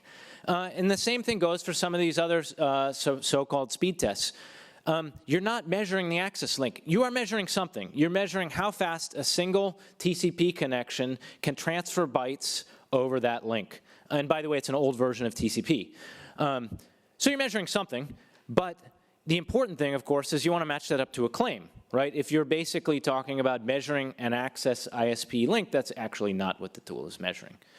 Third point, sorry. Many factors limit a client-based speed test. David mentioned this a little bit. Let me just enumerate a couple. Could be the client device, could be the home network. It could be the path between where you're measuring and the server that you're measuring against. For that matter, it could be the server infrastructure, and you can certainly check old FCC filings on this. Even the servers that were used in some of their studies, the measurement lab servers have had some pretty significant issues with introducing performance bottlenecks on the speed tests themselves. And then there are questions about how long do you run the test, how many connections do you run in parallel, where do you measure to, and so on and so forth. Let me talk about a few of these that we've basically discovered in our own studies. One, the device could be the bottleneck. So this is actually download speeds as measured by Ookla speed test during a particular period of time at the end of 2015 through the beginning of 2016. If you're familiar with complaints, you might recognize this time period as a particular complaint. Each box shows essentially the range of speed tests that Ookla delivered to people on certain speed tiers from 50, 100, 200, 300, and for different versions of the iPhone, 5, 5S, 6, and so forth. First thing to note is that the boxes aren't just one point, right? So even if you've got a single device, a single speed tier, you measure a bunch of times, you're going to get a bunch of different things. Well, so great, so there's variability. But the other thing to notice here is that no matter your speed tier, 50, 100, the iPhone 5s never measure that top whisker, if you will, right? You never see a measurement more than about 100 megabits per second and change. Well, why? Well, because the older iPhones actually have older 802.11 radios in them that don't actually support those higher speeds. So you can buy a gigabit link at home all you want and measure, from your iPhone 5, you're never going to get a gigabit per second with that speed test, and it has nothing to do with your ISP, it's the device. Another thing, if it's not the device, maybe it's the home network. So this is something we did actually with the FCC's MBA-assisted research studies projects. We looked at basically, how often is it that it's the home network that's the bottleneck? And here, the size of the circle is the measured access throughput, right? So bigger means higher. And then you can see the X and Y axis are showing, okay, further down and to the right, those are access link bottlenecks, and further up and to the left, those are home network. This is your home Wi-Fi, right? And yeah, sure, if you've got really small dots, right, you've got a really slow access link, yeah, sometimes the access link is the bottleneck, but a lot of times it's your Wi-Fi, okay? Especially as those circles get bigger, as the throughput increases. This was 2015, okay? So we were doing 2015 Wi-Fi access points, 802.11 radios, et cetera. So take this number with a grain of salt. It's probably not the right number anymore. But at that time, when it was 802.11n, right? Homes that basically had access ISPs throughput higher than 35 megabits per second, the ISP was never the bottleneck. It was basically the home network all the time. Well, now it's probably higher than that because we've got 802.11n and AC, and your wireless network can push more speed. But the access link's gotten faster too. So I don't know what that number is today. Someone should probably do this again. But the home wireless network could be the bottleneck. Another thing that we've looked at is that the path can be the bottleneck. In this picture, this is something basically where we looked at end-to-end latency from clients actually near Johannesburg, South Africa, to basically everywhere in the world. And these, on the x-axis here, we've got cities ordered in geographic distance from Johannesburg. So you would expect, you know, speed of light or crows flying or packets flying, that these bars should get taller and taller as you get further away from the place you're measuring, right? So you'd hope these bars would go up and to the right. Actually, what happens is, well, actually underneath, underneath the covers, the internet doesn't route packets, you know, by the speed of light. There's actually paths. And what we see, right, is that if you're going from South Africa to other places in Africa, India, and so forth, actually, even if you're going to a country that's, you know, relatively speaking next door, right, the latencies are much higher than if you're going to Amsterdam or London, in fact, double. Why? Because your packets between South Africa and Kenya are actually going through London and Amsterdam first, okay? So this is an extreme example to point out that the way that networks interconnect, the things that we talked about in the first two talks, can greatly affect where performance bottlenecks may be. Next point, faster speed, right, even if you get it, doesn't necessarily mean better performance, okay? So this is web page load time.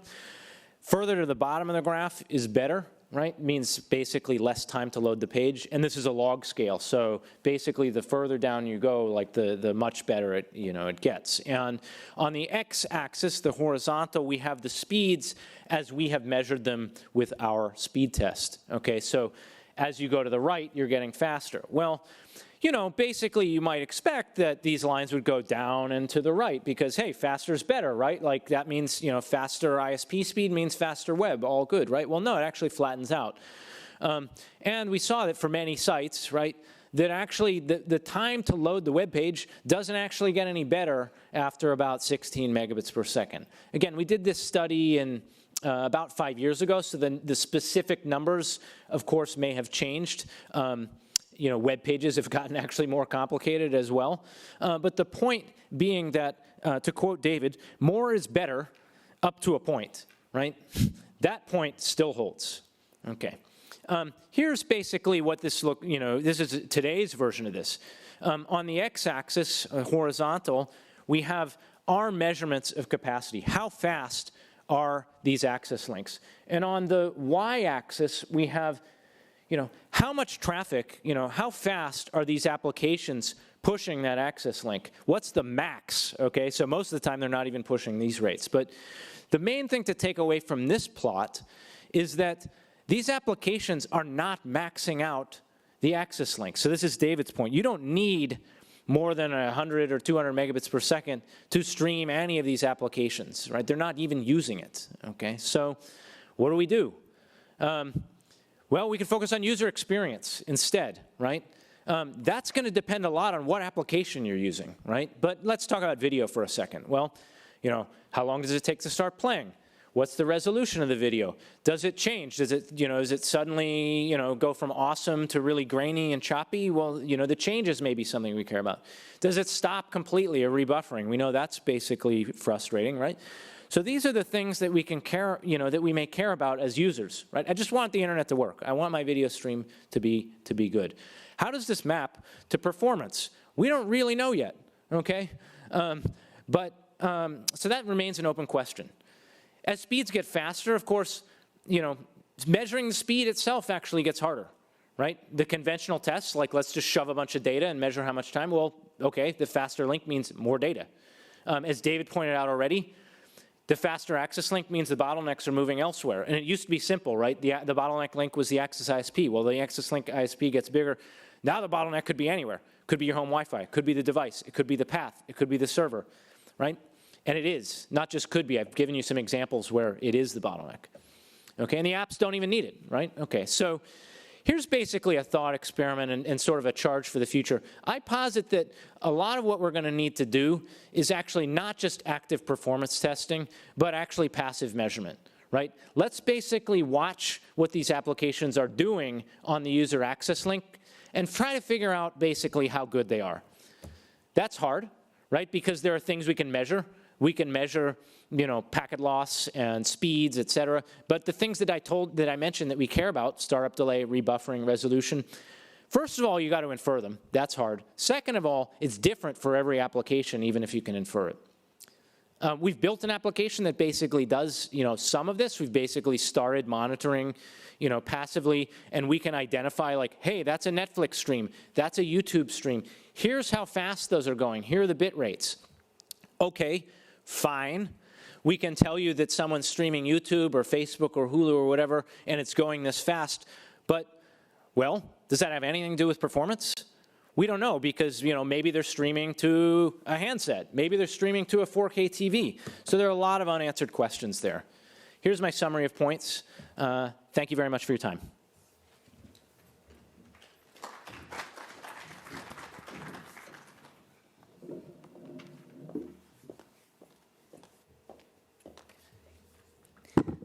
Good morning, and I first want to thank the FTC for inviting us to be here because we are on the front lines of looking at advertising speed claims at the NAD, and for those of you who don't know what the NAD is, we're an advertising law forum that was founded nearly 50 years ago by the advertising industry to build support in advertising claim and the truthfulness of advertising claims.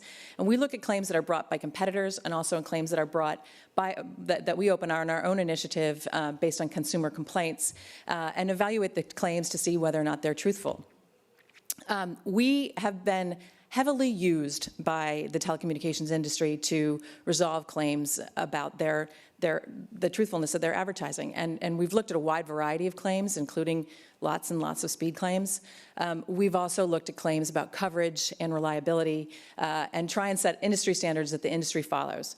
I'm going to talk you through some of our internet speed claim issues, and I hope it'll shed some light on the real complications in evaluating internet speeds, both in mobile and wired line service, because we've looked at both.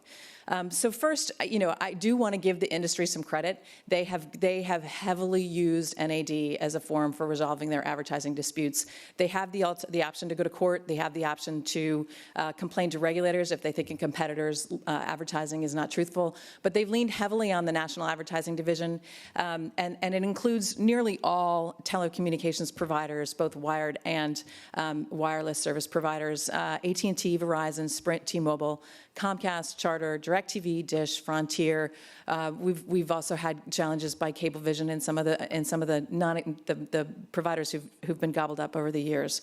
And they've also looked to us for guidance on, in particular, on speed claims. And in the last 10 years alone, we've looked at 34 express and implied speed claims that one network is the fastest or that another network is, in fact, slowing down. Every year, we look at roughly 10 to 15 telecommunications cases and provide guidance on whether or not their advertising is truthful. Just to underscore, participation in an NAD proceeding is completely voluntary. And so the fact that we've resolved this many disputes and the companies walk away and make changes to their advertising is really laudable, particularly when we've seen some very high-profile campaigns that we know cost millions and millions of dollars just to produce, and they'll walk away from it based on NAD recommendations that they make changes to their advertising, not to mention the billions that they invest in their networks to provide faster speeds and more reliability. And we will tell them that they can't make a claim that they feel is supported, and they follow our guidance. So we do appreciate that. And also, for those of you who are wondering how we can be so effective within an industry like telecommunications with a lot of power, both with consumers and in the marketplace generally, it is really because of the strong support that we get from the Federal Trade Commission. The Federal Trade Commission supports self-regulation both by attending our conferences and inviting us to speak at events like this and singing the praises of self-regulation, but also because if a company doesn't participate in self-regulation, we usually refer them to the FTC, and the FTC has a very strong record of following up on our referrals. In most cases, when a company is referred to the FTC for not participating in good faith in self-regulation, we see that the company either comes back to NAD and participates, or they make meaningful changes to their advertising after a consultation. So let's talk about speed claims, and I'm going to start with mobile. So speed claims that we've seen, and we do see a lot of mobile speed claims. In fact, probably more mobile speed claims than we do for wireline services. We've looked at disputes that, T-Mobile's advertising that they're their fastest, Verizon, AT&T, and we've really struggled with, over the last few years, how to measure whether or not a mobile service provider is the fastest. The general debate in mobile is whether or not is how you measure that fastest claim, how you're supporting that fastest claim. And there are two primary ways that we see. We see drive testing, and we see crowdsourced data testing like Ookla, as we've heard talked about before. And I hope as I talk about this, it will shed light on just the complications of trying to support a speed claim. When you look at drive testing, it is what it sounds like. It is, there is a drive test, there are a couple drive testing companies that hire people to drive around the country nationwide performing tests on networks. The tests are designed, methodologically designed, to make sure that the networks are evaluated on an even playing field. So they test the same device in the same place under the same conditions on multiple networks. And in that way, they're trying to make sure that any differences that they see are differences that consumers will experience. However, when you do that kind of drive testing, you sort of miss some of the consumer experience of using a mobile network, where they may be testing indoors, they may be using their wireless device indoors, they may be using it in crowded spaces, and in areas where this drive testing is not necessarily going to pick up some of the complications in the speeds you're experiencing. We've also looked at Ookla testing, which is crowdsourced data testing, and there are other crowdsourced companies like OpenSignal, and those test in the backgrounds of phones or on user-initiated tests. And what they pick up is all the complications of how consumers use their phone. Consumers, when they use their phone, they have apps open in the background. They're often in crowded places or indoors. And so this kind of crowdsourced data testing really picks up the full consumer experience of using their phone. However, it may contain bias based on some of the variables of the way consumers use their phone and whether or not those variables are consistent across networks.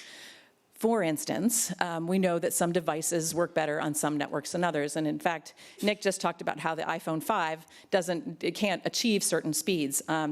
That may not be as compelling for a wireless network, but we do know that the Samsung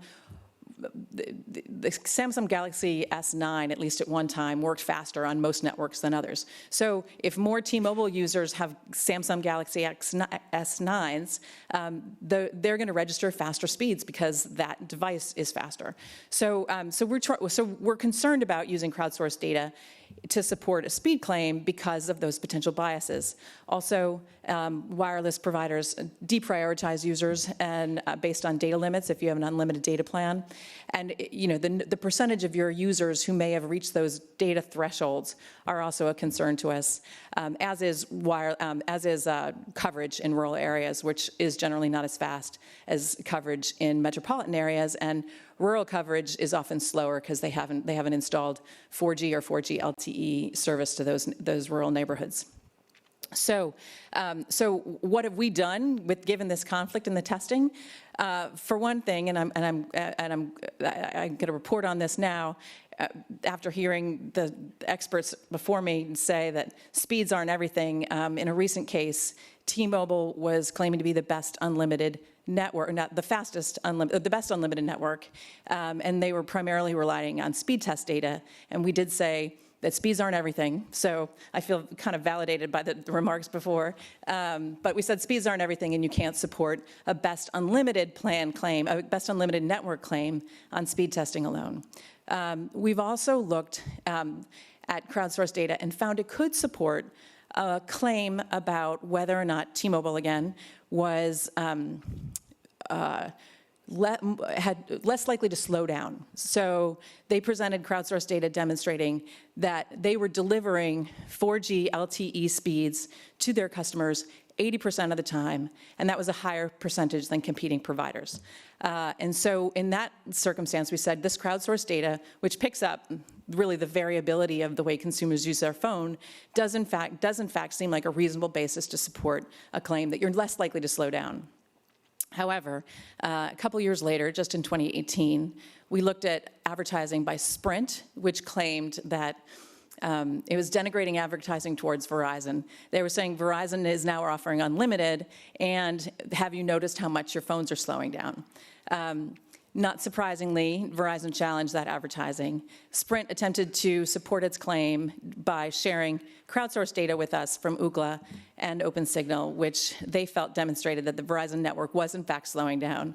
The problem is that both Sprint and Ookla sort of acknowledged that deprioritization policies on Verizon may have impacted those speed test results, because Verizon offering unlimited meant that they had users who were potentially experiencing deprioritization for the very first time, and deprioritization sort of pushes you to the back of the line. If multiple people try and access a network at the same time, if you're deprioritized, you're going to get slower speeds, and the people who aren't deprioritized are going to get that speed first.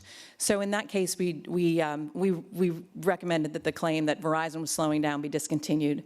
One benefit about self-regulation, though, is that we know that as technology improves, as testing methods improve, we use a broad, flexible standard that your advertising must be truthful. So we're going to keep looking at the testing methods, and one decision that this test method is not reliable to support a claim doesn't bind us in finding that it's not reliable to support a claim like this in the future. And in fact, we've seen some of the crowdsourced data companies doing, through other cases, and the context is not important here, but we've seen them try and demonstrate to us that they are trying to control for variables. They are trying to make sure that they don't oversample from users who tend to test a lot, that there's not a difference between the background testing that gets done and user-initiated tests. So we're sort of mindful that as testing improves, we may be revisiting some of the issues that we've looked at before. So now I've got a few minutes left, and I'm going to turn to the wireline service and the claims that we've seen about speeds. And in order to do that, I'm going to take us back in history, back to 2005 and 2006 and 2007, when we saw Verizon first entering the marketplace with Fios. And back in those days, cable was often the fastest internet service provider you could get at your home. And Cablevision was making claims that they were the fastest internet service provider. They were challenged by Verizon. And what we looked at was what speeds Cablevision was providing to consumers in their home, but also whether or not Verizon was meaningful competition to Cablevision for those homeowners. Because at that time, Verizon had installed Fios in less than 15% of homes. And so in that case, we said, you know what, if you're not a meaningful competitor to consumers, you can't prevent them from making speed claims, because for most consumers in that market, Cablevision is going to offer the fastest speeds. Lo and behold, a year later, Verizon came back and was making a fastest speed claim, demonstrated that they were available to most of the consumers in that region, and they were allowed to make that claim. But it set up a standard, an industry standard, that has been followed by the industry across the board for the last several years. And that is, first, that you have to be sufficiently available in an area to advertise the speeds that you're providing, or make a disclosure that you're less available than available in that area.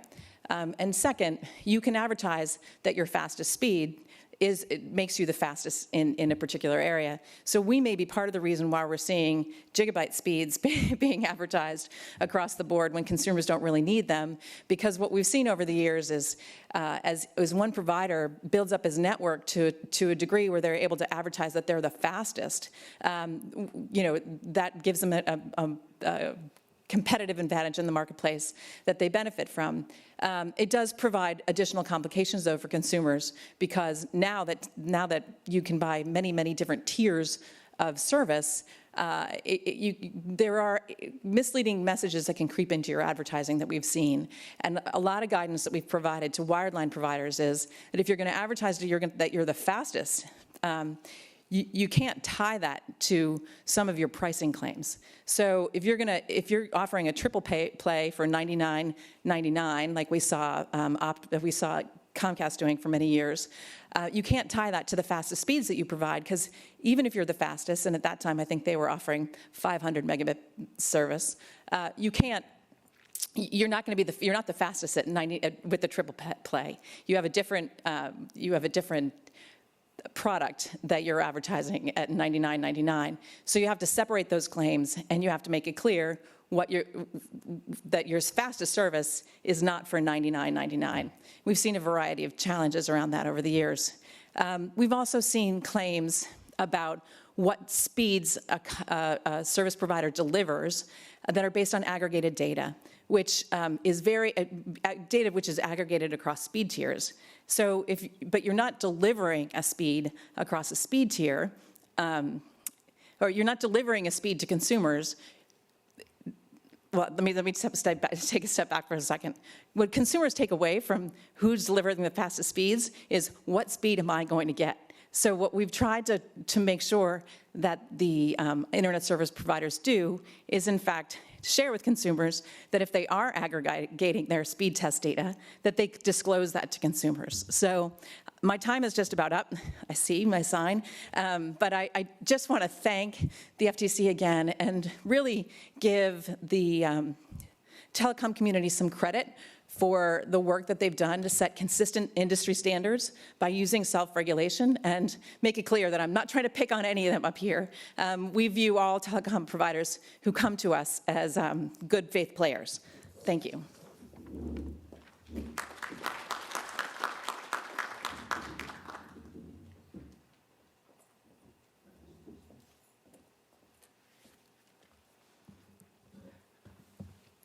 Good morning. Thanks very much for having me.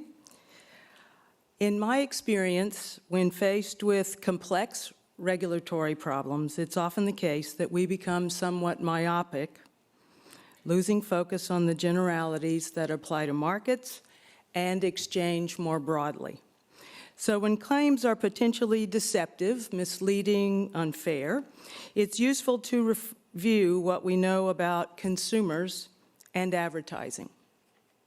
These axioms, if you will, provide an important context in which to consider whether an advertisement contains a material representation that is likely to mislead consumers acting reasonably in the circumstances. Today, I will present my take on a portion of the advertising literature most relevant to speed claims, and talk a little bit about speed claims in particular. If you'd like a copy of the bibliography I prepared as I put this talk together, please email me and I will send it to you. My own work and work comprising a literature developed over more than 50 years makes clear that consumers understand the purpose of advertising. They are highly skeptical of claims made to differentiate one product or service from another. They mistrust generic claims, and they distrust advertising as an activity. Consumers well understand producer incentives. They are quite sophisticated in recognizing when advertisers have the opportunity to mislead. Search, experience, and credence claims form an ease of verification continuum that consumers well recognize. As verification costs go up, consumers understand that some advertisers may take advantage of these higher costs. Typically, consumers trust easily verified claims and are more skeptical of those claims that require something of an investment to verify. They distrust subjective claims more than objective ones. Posner, in a very early work, 1973, Regulation of Advertising by the FTC, observed this and argued that the Federal Trade Commission should concern itself with situations in which false or misleading claims are difficult and/or expensive to detect. But despite this skepticism, consumers report that advertising is useful in that it communicates availability, product and service attributes, alternatives in the marketplace, and provides the basis for hypothesis formation. With respect to sales impact, advertising is most effective when it has a new story to tell. Oh yes, I have to push the button. Yeah, I'm not a PowerPoint user. I usually just talk with people, but they said, you know, you have 15 minutes today and you better damn well stay on it. So that's the reason I'm sticking to my script. With respect to sales impact, advertising is most effective when it has a new story to tell. The story is appealing, valuable to consumers, and is well told. Much, if not most, advertising fails. And this is simply because it has nothing new to report, and much of what it reports is of little value to consumers that it seeks to influence. Advertising has little to no impact on primary demand, that is, demand for a category, except at the beginning of the category life cycle, when one or two products constitute the entire market. As new entrants join the fray, advertising works only when the differentiation story told by competitors is compelling and responds to consumer preferences.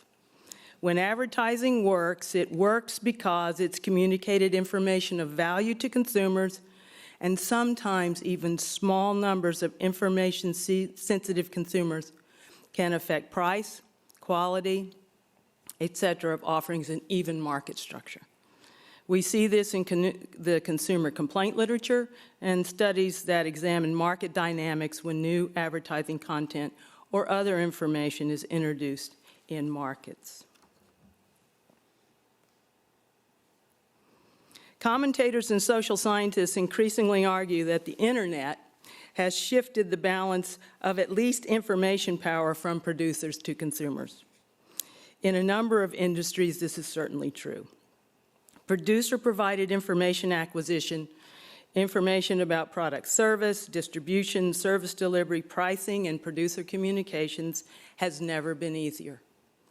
Third-party evaluations from groups like Consumer Reports, Wirecutter, U.S. News and World Report provide important context in which consumers can evaluate producer claims. Technical information and expert opinions populate the internet, providing yet another perspective. And then there are the online peer reviews and crowdsource review sites such as Angie's List. Moreover, consumer protests on the internet, once trivialized as ineffective, have been increasingly shown to inflict valuation, reputational, and sales damage on firms. You now see articles citing, quote, consumer internet revenge, end quote. Thinking now about internet speed claims, public opinion polls make clear that consumers do not trust and do not like their internet service provider. Thus, consumers are likely to be highly skeptical of claims made by ISPs. These same public opinion polls report 90% of people having high internet at home, high-speed internet at home. 95% are aware of the type of internet service they have, and about 55% know the download speed for their home internet service. But what's most interesting to me about this particular market is that in addition to copious third-party and expert advice, consumers can evaluate, do a personal assessment of their own individual internet speed requirements using any number of free utility programs. Now, what's important about this is that these utility programs make abundantly clear that a whole host of factors affect internet speed. These include, as you all well know, residential versus commercial application, number of users in the home, number of devices in the home, the various uses to which these devices are put, games, streaming audio, TVs, movies, conferencing, etc., and geographic area. Several of these programs go to the next step and illustrate how simultaneous use by members of a household may slow the home network and or address the potential impact of high traffic on the ISP's network. Another very interesting feature of this market is the availability of the speed tests that we've heard so much about today that are designed to evaluate the internet speed associated, in my case, with a particular computer in my home office in Corvallis, Oregon. While clearly different internet performance tests measure different things in different ways, Ookla's speed test results were remarkably consistent in my home across day, date, time over a 3-week period. Now, I don't have the beautiful data that you guys do. I just was logging it in on a daily basis and making sure I rotated the day part and so forth.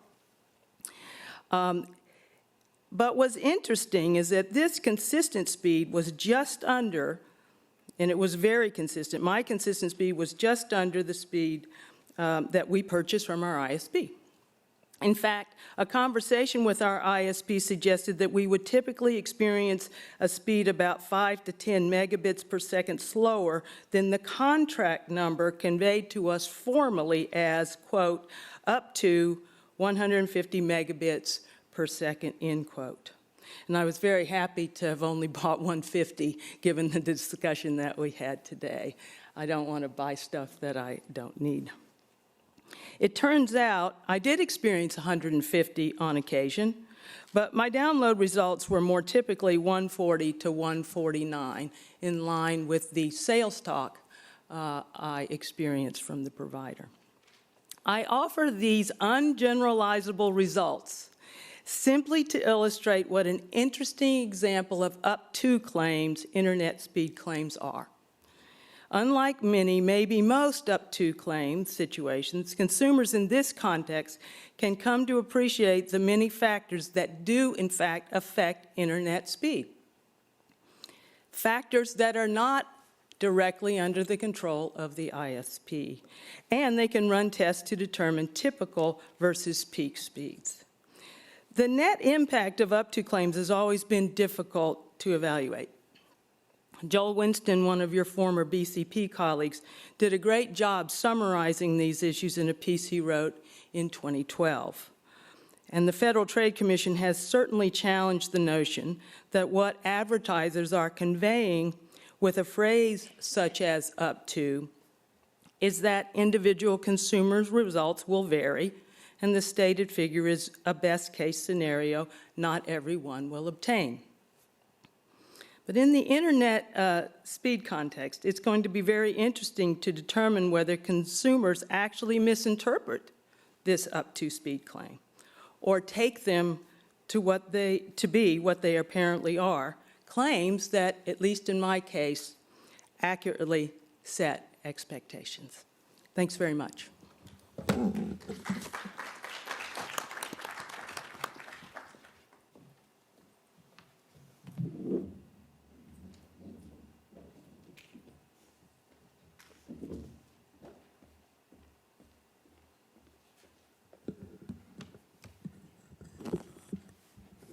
Well, first, thanks for the opportunity to speak and for hosting this important forum. My name is Joshua Steger. I am the Senior Counsel at New America's Open Technology Institute, or OTI. At OTI, we are committed to ensuring that every community has equitable access to communications networks. 2019 is our 10-year anniversary, and over the past decade, we have studied broadband markets, helped lawmakers develop internet policy, and worked to make broadband service more consumer-friendly. Through this work, we have reached an inescapable conclusion. The American broadband market is deeply opaque for consumers, businesses, and regulators alike. The topic of today's panel, speed and performance measurement, is a great example of just how opaque this market can be. Although ISPs often make speed-related promises, it is very difficult for consumers to substantiate these claims. My remarks today will first examine why this market is so opaque and why the relevant actors are so disempowered. Second, I will discuss how broadband measurement can be a vital tool for regulators seeking to better understand this market. And lastly, I will highlight some best practices for measuring internet performance. So first, the Commission has asked several questions about how consumers determine if their actual speeds match the marketing. This is an important question, but to adequately answer it, I think we need to first take a step back and ask, how do consumers identify advertised speeds? Do they even know what their plan is offering and what they're paying for? Unfortunately, too often the answer is they don't know. The opaqueness of this market truly begins at the point of purchase. The terms and conditions of internet service can be bewildering, buried in contracts, or they can be vague, claiming to offer lightning-fast speed, whatever that means. It is totally non-standardized. This makes it virtually impossible for consumers to evaluate, let alone compare, service plans. Getting clear data from ISPs has even stymied the government. For years, policymakers have tried to get ISPs to disclose basic information about the prices of their plans through a mandatory FCC form. But ISPs have pushed back strongly against these efforts, insisting they don't have that data because there's too much variation, too many one-time promotional rates. Gathering that data would just be too complex, they say. But if a provider's service plans are too complex for even the provider to understand in a generalized way, what possible hope is there for the average consumer? In response to this situation, OTI has long advocated for what we call a broadband nutrition label, similar to the FDA's nutrition labels for food products. This label would standardize in a common format key information about what an ISP is offering the customer. This would enable comparison shopping and give customers a resource they could use to hold their ISP accountable. The FCC adopted this label in 2016. However, the effort ended in 2017 when new leadership repealed a series of ISP regulations that included transparency. So where does all this leave the average consumer? They don't have a lot of help in navigating this market. If a customer wants to ascertain whether they're actually getting the speed they paid for, they first have to know what speed they paid for. That might seem like an easy task, and in any healthy market, it should be. But in the broadband market, this information can be hard to come by. Consumers have no standardized label that documents what they were promised. It doesn't have to be reported in the service contract in any meaningful way. Maybe the speed pledge was on a billboard. Or maybe they got a promotional rate over the phone that changed the terms of the plan in ways they didn't understand. The point here is that consumers are often left in the dark. So this brings us back to the Commission's question about where consumers get information about internet performance. We've already heard a lot of discussion about many of these sources, and I would just generally group them into three categories. First are the providers themselves, like Verizon and AT&T, who host their own speed tests for customers. Many of these speed tests are also hosted by a company called Ookla. The second group consists of third-party tests. A popular option is the Network Diagnostic Tool, or NDT, that we have heard about, which runs on the Measurement Lab platform, or MLab.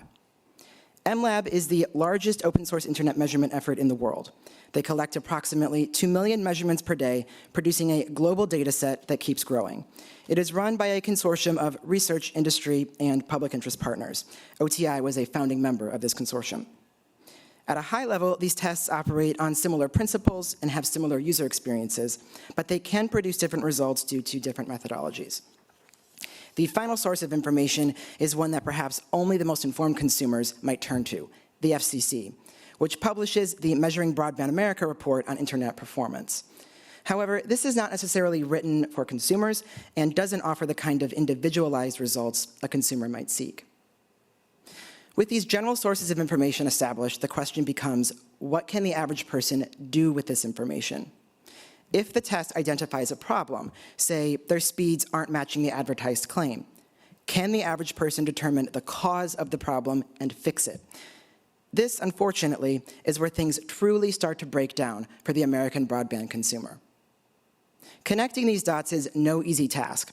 Slowdowns can originate at many points across the internet's architecture, from edge providers and transit networks to last-mile ISPs and their connections to the backbone, to the end users themselves. It is difficult to pinpoint the weakest link in this chain. But even if a consumer can pinpoint the weakest link, they are often unable to seek any remedy, particularly if that weakest link is their ISP. The disempowerment of consumers in this space has many causes, but I would like to highlight just three. First, there is the lack of competition. The overwhelming majority of Americans get their fixed broadband service from just 4 providers: Comcast, AT&T, Verizon, and Charter. Moreover, these companies have carved up the market to ensure that they don't compete with each other. As a result, many Americans have only one ISP to choose from.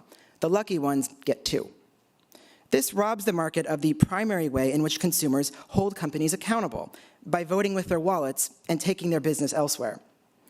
If an ISP isn't giving a customer what they paid for, many Americans have nowhere else to turn. Moreover, those lucky Americans who do have a choice still might find themselves with problems if they switch providers. This is because of my second point, that the broadband market is vulnerable to coordinated effects. As markets consolidate, it becomes easier for dominant players to coordinate their efforts to ensure that they're all essentially offering the same product, warts and all. As I mentioned earlier, a series of mergers has left the broadband market dominated by just 4 ISPs, a high degree of concentration that can foster collusion and loss of meaningful choice. Finally, the third reason consumers are disempowered is mandatory arbitration. These clauses are commonplace in just about every telecom contract, and they deny consumers their ability to sue their ISP and have their day in court, instead shunting them to an arbitration process that can be slanted in the ISP's favor. This makes class actions all but impossible to organize and deprives the market of yet another way that consumers could hold their ISP accountable if they've been defrauded. So we have established that this market is not very transparent. Next, I'd like to discuss how speed testing can be a vital tool for regulators. With so little available data on the health of this market, speed testing can serve as the canary in the coal mine. It can alert us to when consumers are being deceived. It can also point to larger problems, such as potential market failures. A key example of this occurred in 2013 and 2014, when many internet users experienced severely degraded speeds. The degradation was so bad that in many cases, the connection was non-functional at peak hours. For consumers, this meant content that wouldn't load, video conferences getting disconnected, and telecommuting services going offline. What's worse, this degradation didn't just last a matter of minutes or hours. It went on for months, quietly building into a crisis that affected millions of Americans. Customer service websites from this time period are filled with enraged complaints from people whose connections had become unusable. OTI published a report about this crisis titled "Beyond Frustrated," a quote from one of those message boards by a Comcast customer who was at his wit's end dealing with months of broken service and no help from his ISP. It was clear that many consumers and even enterprise business customers were paying for broadband speeds that were not delivered, and they had no recourse or sense of why it was happening.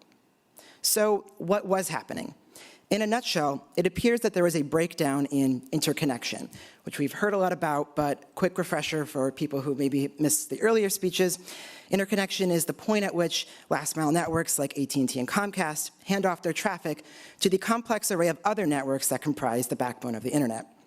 Average consumers may not have heard of these backbone networks like Cogent or Level 3, but their data has almost certainly traveled across them.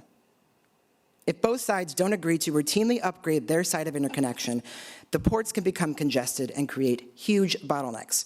It appears this is precisely what happened 6 years ago. Now, there is a lot of back and forth about why the ISPs did this, but the blame game is really beside the point. What is important is that consumers were the clear losers in this fight. They were left totally in the dark. They were mere bystanders, collateral damage in a business dispute they didn't even know was happening. Indeed, to this day, most Americans probably still don't know they were victims of this. Interconnection operates in a black box, closed off from the public and the regulators by non-disclosure agreements. Under these conditions, problems can evade detection, and this is where speed testing comes into play. It took speed testing conducted by MLab to crack open this black box, letting in just enough sunlight to reveal that there was a problem. MLab collected data from users throughout the country, eventually gathering enough data to hone in on the cause. For the most part, none of the parties fully informed consumers until the press started sniffing around. ISPs may have even used the crisis to upsell their customers on more expensive plans. Phone agents at one large ISP would reportedly tell complaining customers that their connections would improve if they simply subscribed to a higher speed tier, which also happened to be more expensive. But this would do nothing to fix the problem. It didn't matter how expensive your plan was. Once the port was congested, all high bandwidth traffic appeared to be getting blocked. We don't know how many people upgraded their service in vain. MLab's data convinced the FCC that they needed to step in and oversee these disputes. With the threat of federal oversight in place, the congestion finally subsided. However, the FCC repealed this oversight authority last year, so interconnection is once again in a black box. This example vividly demonstrates the power of broadband measurement and how speed testing can not only help determine if consumers are getting what they paid for, but also if the market is functioning as it should. It also demonstrates how data like this can help regulators to direct their investigatory resources. We've heard a lot of discussion already about how a lot of this data is unclear and how there aren't yet a lot of definitive answers on interconnection measurement. But what is clear is that the regulators were not looking into this problem until speed testing data alerted them to what was going on. This data provided that important canary in the coal mine that then led DOJ, the FCC, and the New York Attorney General to do further investigation, to marry these findings with internal documents from ISPs that illuminated just what was going on at the time. Speed testing can also be used to help define relevant markets. The broadband market is notoriously difficult to define in terms of geography. The FCC has struggled for years to create accurate maps of just where exactly broadband internet service is available. The city of Seattle recently tackled this problem by creating a local map that relies on crowdsourced speed tests from Seattle residents. The city then used this data to create a detailed map that located the city's digital deserts. Finally, I will conclude by offering a few recommendations for best practices. First, while there is no one-size-fits-all approach, any good measurement regime must be transparent. The platform must make their methodologies open and reviewable to all. Whatever methodology is used, it must be clearly and sufficiently documented so that researchers can understand the underlying assumptions and replicate the data. Second, speed tests should be configured to capture the full path experience of a consumer. This means the test should cross an interconnection boundary. I've explained how interconnection congestion at these points is a leading contributor to poor performance. Yet this congestion won't be revealed if a test only sends data to a local server within an ISP's network. MLab calls interconnection, quote, the lifeblood of the internet. Nearly all of the value of the internet comes from the exchange of traffic, end quote. If you're not capturing interconnection, you're not getting the whole picture. Ultimately, collecting data about performance indicators, such as speed, is difficult, but that is precisely why it is so important. The long struggle to get any reliable data from ISPs, whether it's about speed, price, or availability, underscores just how deeply opaque this market is. As I have explained, speed testing can bring much-needed transparency and serve as an early warning system that alerts us to consumer harms. OTI welcomes any investigation into these critical issues, and we would be happy to continue working with this agency on furthering its understanding of broadband performance. Thank you for your time.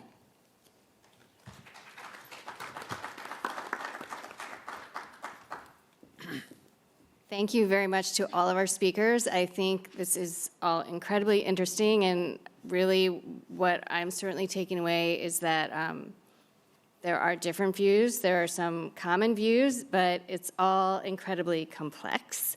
So I think with that note, we'll move into some of the questions that we have, and we'll hear from our speakers a little bit further about specific questions. And we do have people circulating with cards that you can submit the comments to, the questions to. So the first question that we'll ask is, do we know what companies are measuring in terms of speed metrics and how that data corresponds to their advertising claims and actual user experience? So I don't know, do any of the speakers have a thought about that? One thing I can say is we haven't looked at this with regard to speed testing, but we've certainly seen that networks have measurement tools available to them to measure the consistency of the signal they're delivering. So they may be able to use that to interpolate speed. I'm not entirely sure, but they do have some tools for measuring what consumers are getting in their homes. Do I have to press this button? Sorry? Do I have to press this? You just talk. Okay. Just maybe closer. I think there are a couple of things. First of all, I think Laura highlights a couple of important points. There are other measurements that ISPs are doing that are, of course, out there. There was reference to Ookla, for example, and many of the speed test data points that are released by the ISPs themselves are actually contracted through Ookla, being one of the major providers for that. When you go to speedtest.net, that's Ookla's speed test. You can also go to Charter or your ISP, and sometimes you're actually running an Ookla speed test to servers inside that ISP. Another thing you might do is actually run speedtest.net, but if you're running from that ISP, the ISP might actually be able to include its own servers in the public speed test measurement. Your measurements as a consumer may or may not go to those servers.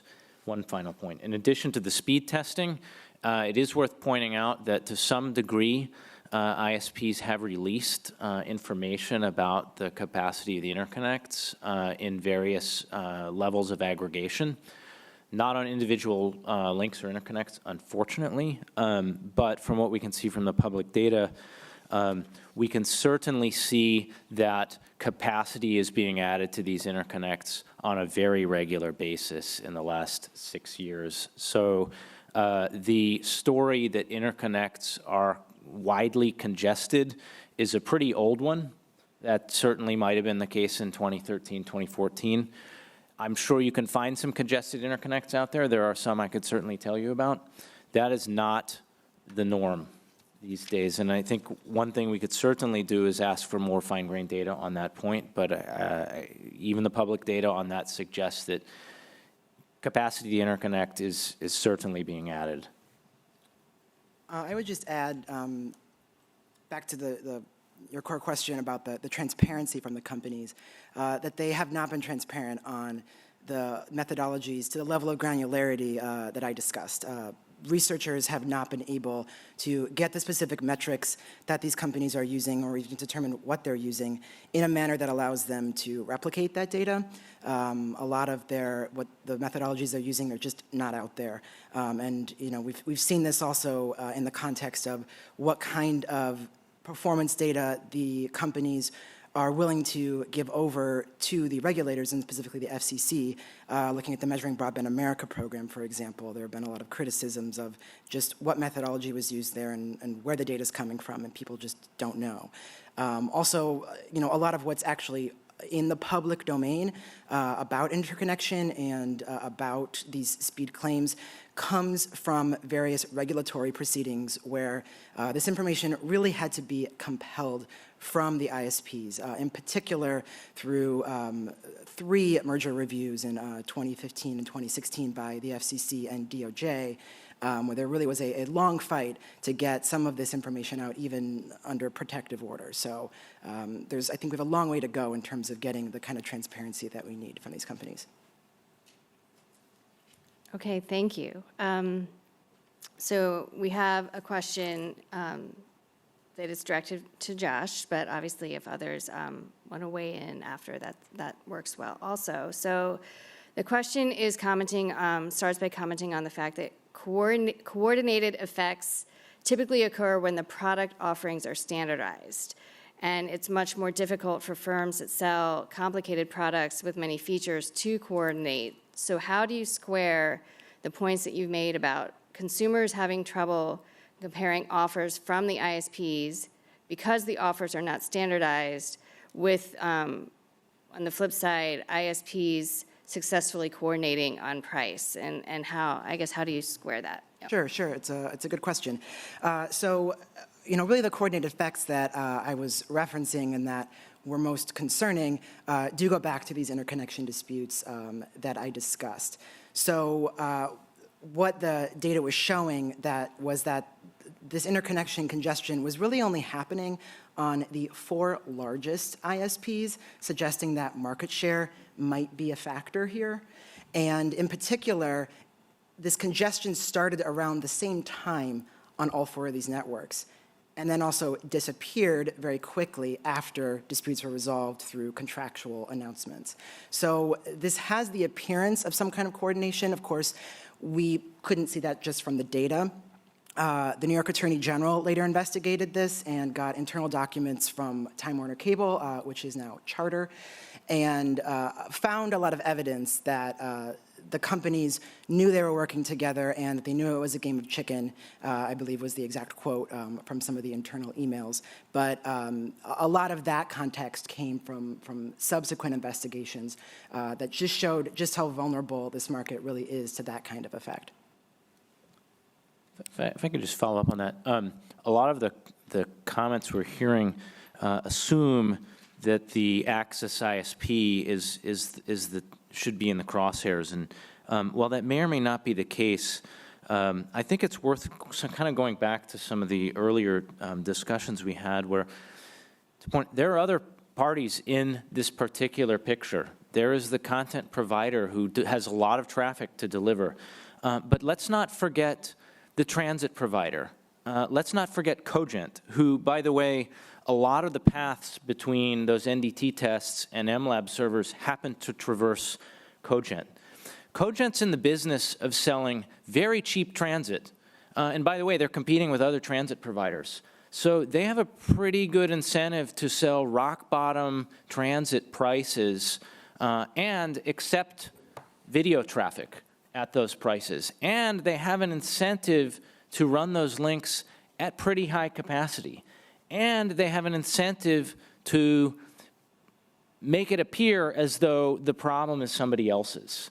So I'm not sure where the problem lies. Part of the problem is we have a hard time measuring it from the edge. But if you got measurements that don't tell you the whole picture, and you see conclusions that squarely pin them on a particular party in the ecosystem, it's worth sort of figuring out exactly where those comments are coming from. Okay, thank you. So this might feed into the next question a little bit, but is it even possible to design one uniform test? And what would that test look like? And by way of analogy, I'll briefly say, so EPA has a specific test for measuring miles per gallon that auto manufacturers have to use to support their claims, but there's some evidence as to how consumers use that and what they know about what that might impact, all the different things that impact when they drive their car, the miles per gallon that they'll actually get. But so is there some sort of analogy there?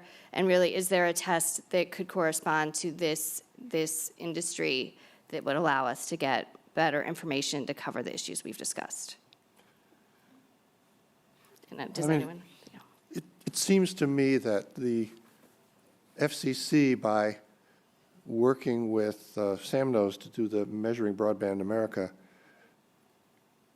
didn't define a uniform test, but in some sense, because it was the test box that was applied against all of the participating networks, it was a system that was giving you a comparison. Ookla, I think, although they changed their method, they keep evolving their method, is widely enough used. And we've worked with Ookla to try to understand what their test method is. So I think there are a couple things out there that are widespread, but they're measuring subtly different things. And as you say, there's city miles per gallon, and there's highway miles per gallon, and there's overall miles per gallon. And so I don't think that there is one test, even if we completely disclose how it's done, that is going to tell the consumer enough that they're pretty confident that they understand how to compare two products. I think it's a little more complicated than that, but we could do better than we're doing. This is embedded in this call for a nutrition label. The nutrition label requires that underneath it there be a standardized methodology that produces the data for the nutrition label. And I think one of the problems we've had with the nutrition label is not the idea that there could be one, but a certain amount of contestation about what the underlying method should be that derives the values that go into it. And obviously, you have to have a standardized method in order to do a nutrition label. Just to build on that, in a lot of different industries and a lot of different categories, we've looked at industry standard testings that companies have developed over time to create some transparency and an even playing field. But often that industry standard testing becomes outdated and therefore not reflective of the way consumers are using the product today. So, I just think it's worth taking a step back and making sure we know what we're asking for if we're looking for an industry standardized testing in this industry where the technology is constantly changing, and what if you get an industry standard speed test, well, that may not reflect the other things that impact user experience and provide less information to consumers than they think it does. It's worth pointing out that, to your point, Laura, that even the very best of breed speed tests out there today are having trouble measuring these gigabit speeds. Okay, even the ones that we would hold up as good. There are some that I think we can definitely hold up as not good. But to give you an example, if you're on a gigabit link and you go to the web speedtest.net webpage, they say, sorry, please install the native version of this test because we can't measure the speed from the browser. Point being, the way that the speed test gets implemented in the browser, actually the browser becomes the bottleneck, right? The JavaScript basically becomes the bottleneck. So they're like, okay, the way that we did this before doesn't even work, okay? And they know what they're doing, right? Not even to speak of what you said about people just using the network in completely different ways now, whether that's even the right thing to be testing, I think is an open question. The nutrition facts panel, too, may not be this. Oh, no, we just have our last few seconds, so. This answer is going to take a little longer than that. Let me say this, that it's based on dietary recommendations that are not always uniformly accepted by the nutrition community, and it suggests eating a particular way that isn't right for everyone. And so the nutrition facts panel would not be the standard that I would offer for consumers to make meaningful comparisons in this or other markets, simply because its performance over time is somewhat questionable. I know we have just very quickly, just to respond to that, just to clarify the nutrition label concept, the way it's differentiated from the FDA's there is that it would not be designed to include, for example, what a good diet is and those kinds of assumptions. It really is just to clearly articulate things like the terms and conditions and the price of what the consumers are signing up for. So, for example, that they won't get hit with extra fees later on. Okay, thank you very much. That's time, and we will now break for lunch. I'll remind everyone that we start again in an hour at 1 o'clock. The cafeteria, if you continue around the circle, there is a cafeteria here. And I'd just like to say thank you again so much to our panel. I think this has been a really great discussion and raised a lot of interesting points for consideration. Thank you.